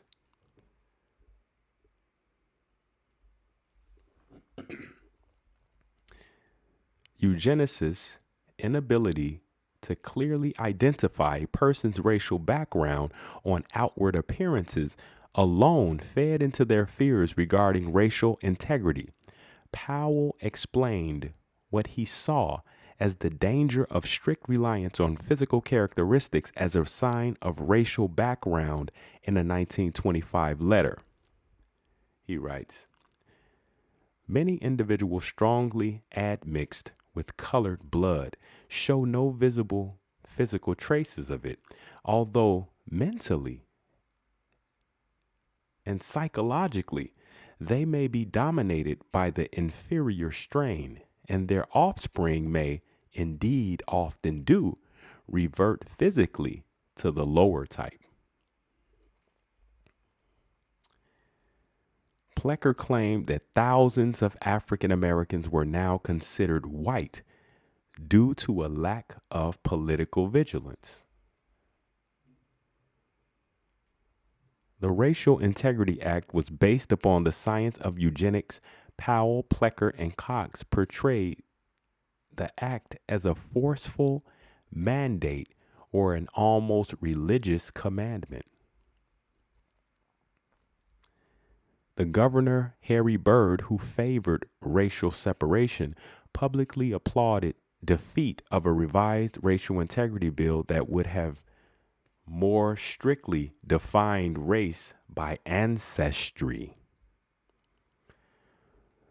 Wouldn't that have been nice? A lot more available information. Who knows? Maybe they did it. He just didn't tell you about it. The Virginia eugenicists formed a very public alliance with Marcus Garvey, which seemed antithetical for both the Virginians and Garvey. The men all desired national prominence and the unqualified success and implementation of their racial programs. Garvey's cooperation and public support of John Powell and E.S. Cox can be understood only through an examination of Garvey's background, as well as the similarities and differences between Garvey's black separatism and the Virginia eugenicists' white supremacy. By the early 1920s, Marcus Garvey had entered both the climax and the start of the decline in his leadership of one of the most controversial African American movements. Having established the UNIA, Garvey began raising funds and purchasing ships for his Black Star Line, which he hoped would eventually provide the transportation for his Back to Africa movement. Garvey's actions and separatist ideology created a chasm which other African American activist groups, particularly the NAACP.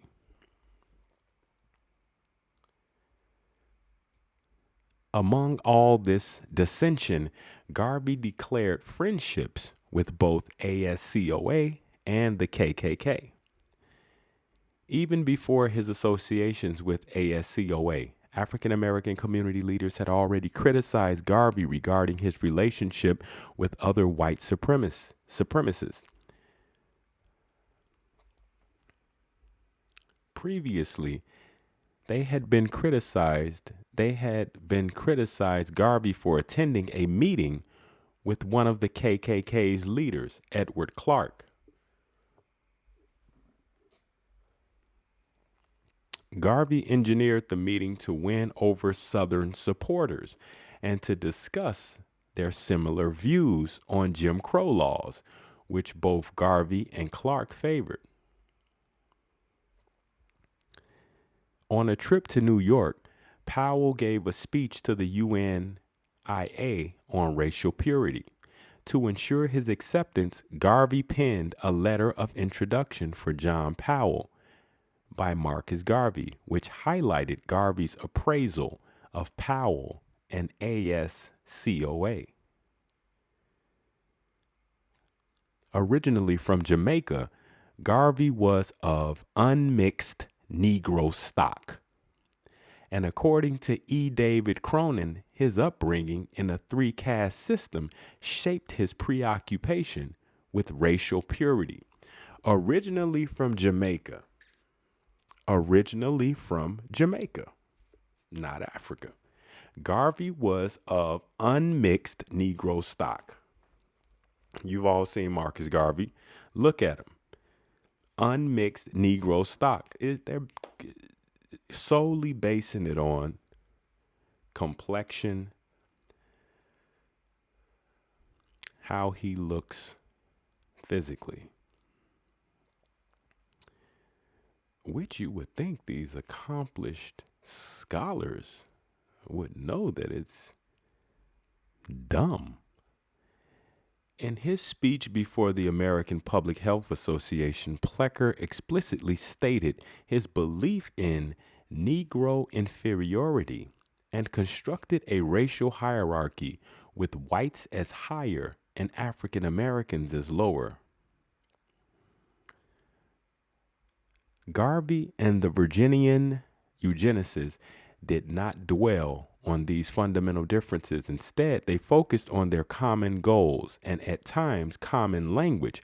Both Garvey and the Virginian eugenicists advocated colonization, opposed social equality, and condemned miscegenation. Powell asserted his adherence to Garvey's Back to Africa movement in a letter to Thomas Dabney, noting that he believed geographical separation is the only possible means of preserving racial integrity. Plecker and Cox shared this sentiment. According to Plecker, there is only one absolute solution to the problem, advocated by Lincoln and more recently by Major Ernest S. Cox in his splendid work, White America. The solution is the gradual deportation of the Negro, of the Negroes. The solution is the gradual deportation of the Negroes, of you, of the American.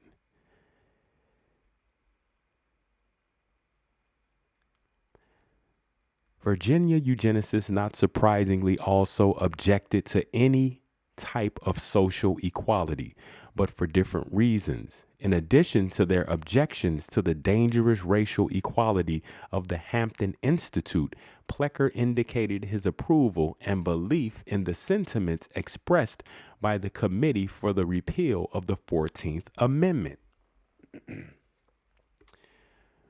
White girls and women of our beloved Southland are at present compelled to work under Negro officials.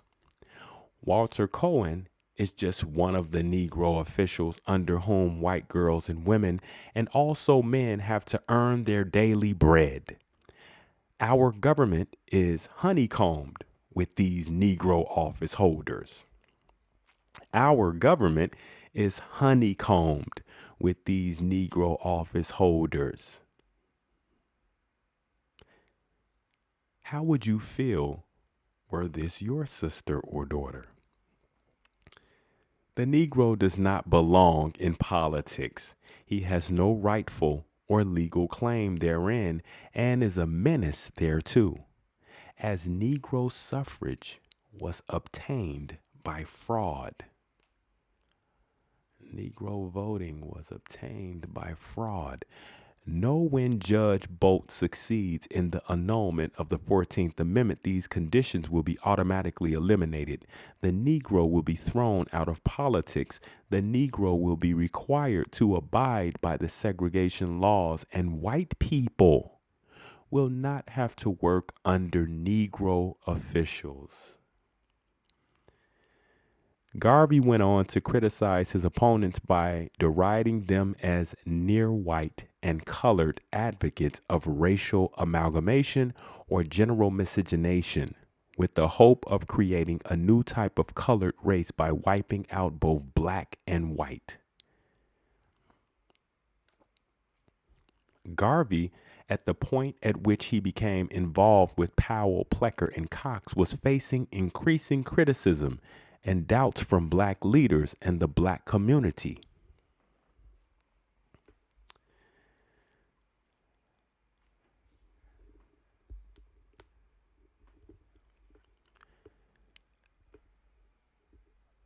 Garvey and the Virginia eugenicists corresponded publicly and privately until Garvey's release from prison in 1927 and subsequent deportation to Jamaica, at which point his influence on white eugenicists' thought in America greatly decreased.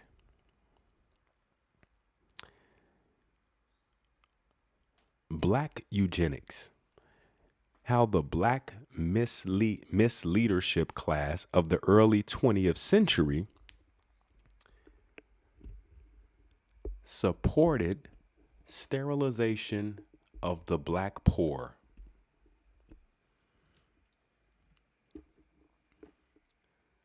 By Pascal Robert.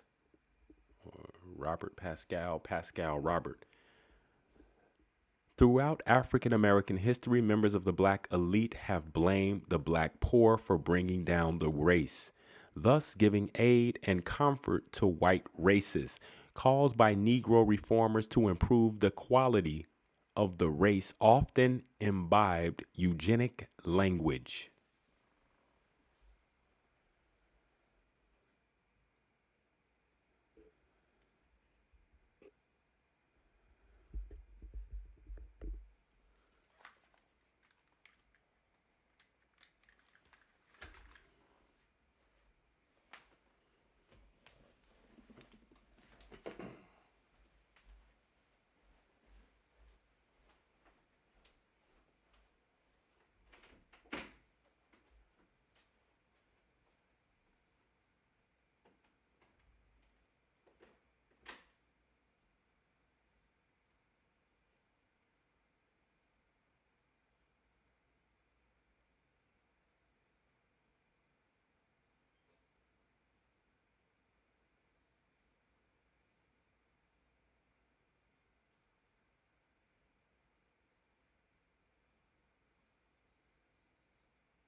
Black and white eugenicists alike linked the Negro problem to black female fertility.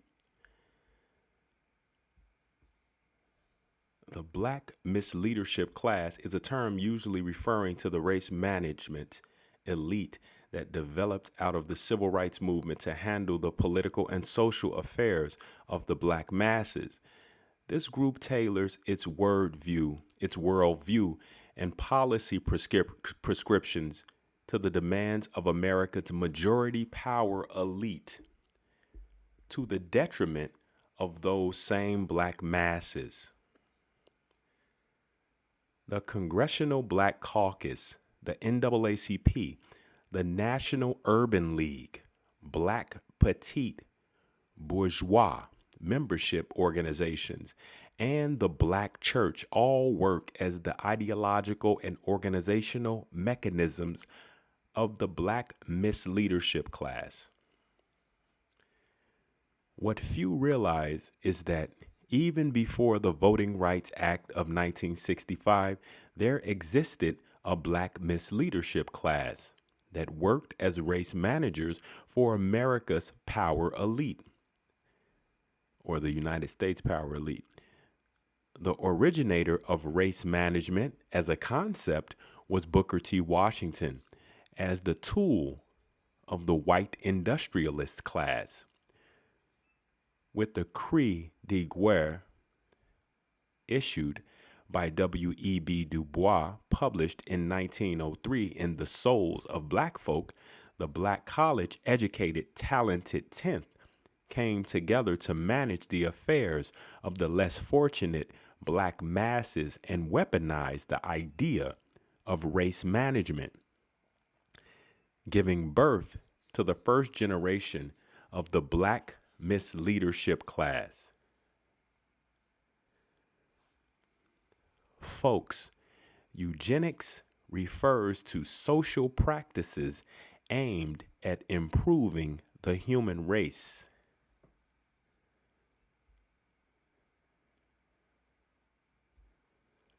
The first black leadership class were often black eugenicists who believed in selective breeding and black population control through birth control techniques, including forced and voluntary sterilization of poor black women. The originator of race management as a concept was Booker T. Washington. In Search of Purity, Popular Eugenics and Racial Uplift Among New Negroes, 1915 to 1935, by Dr. Chantella Y. Sherman, illustrates the tragic history of how some of the early 20th century black misleadership class fully supported eugenic theory using racial sterilization couched in language supporting birth control to limit the ability of poor black women to have children. A veritable who's who of early 20th century black history, from W.E.B. Du Bois, Mary McLeod Bethune, Charles Drew, and more, were supporters of this widely supported black eugenics movement. As Dr. Sherman states, the use of sterilization as a method of birth control was a reality for thousands of new Negroes between 1915 and 1935. Calls by Negro reformers to improve the quality of the race often imbibed eugenic language. Thomas Garth, for instance, wrote in a 1930 Opportunity magazine article that Negroes could have no race pride in substandard members of the race. He posited that the race should seek to eliminate them, weed them out, and thereby obtain by means of selection a better stock.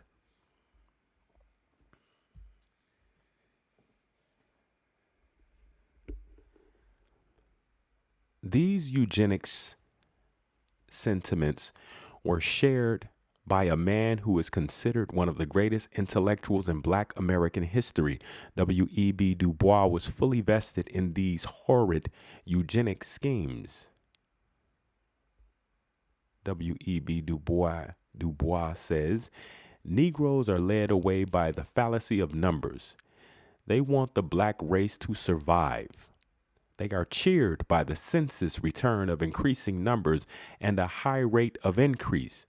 They must learn that among human races and groups, as among vegetables, quality and not merely quantity really counts. W.E.B. Du Bois.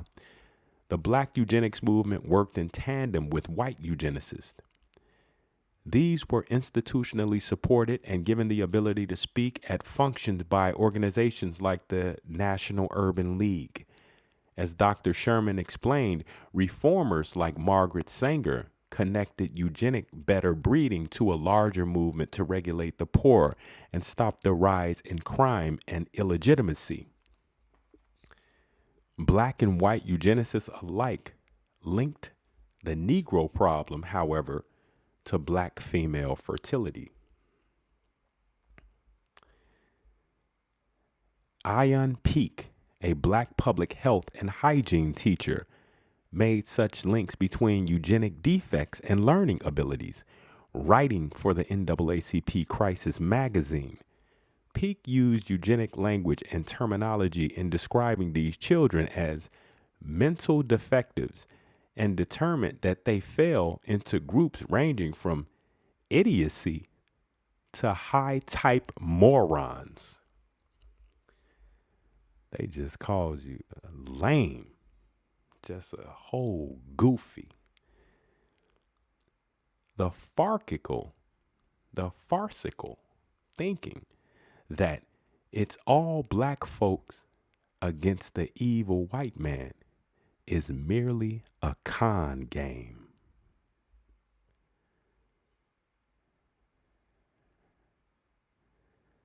This is from African Collective. Umar Johnson, pioneering Pan-Africanism and the African Collective. Umar Johnson, a champion of Pan-Africanism.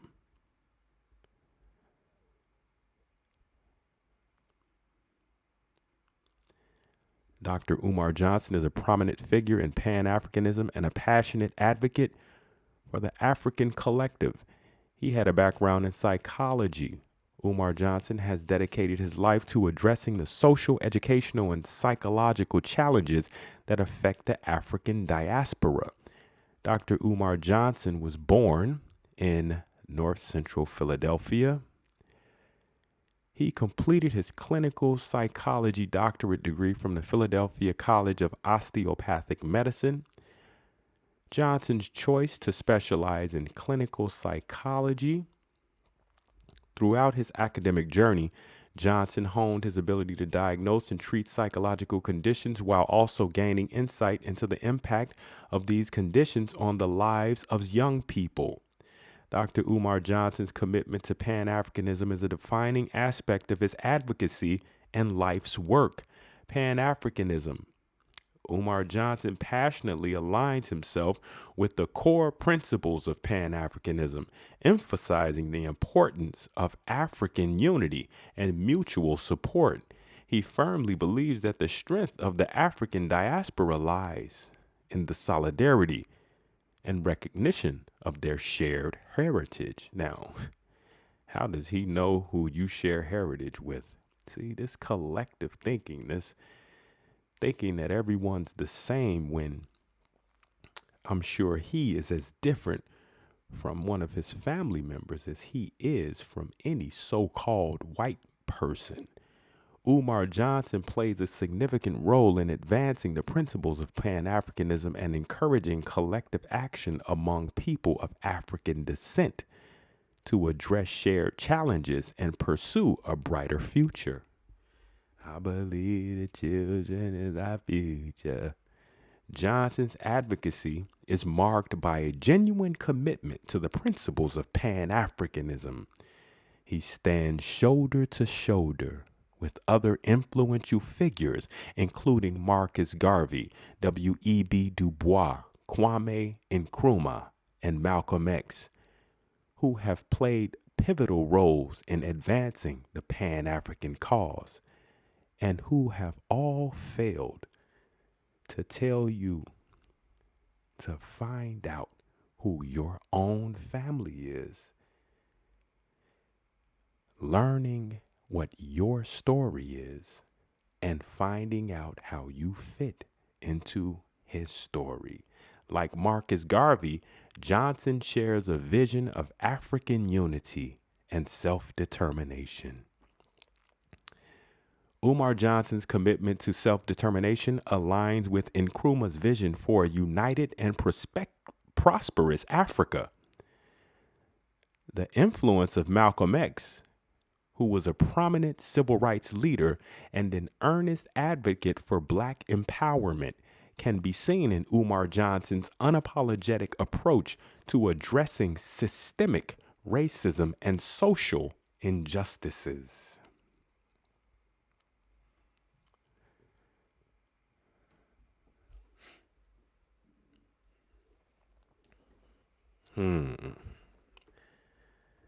Ain't much change, right? It's still those who would have you believe what they favor. This is no different. I used to believe in the red, black, and green. I had no idea of what that actually meant. Well, today, with me, believing in something means I give it my stamp of approval and I'm willing to tack it on my jacket. To be honest, I never truly believed in anything, which me, like many of you, have allowed an open space where lies rooted in emotion slips through.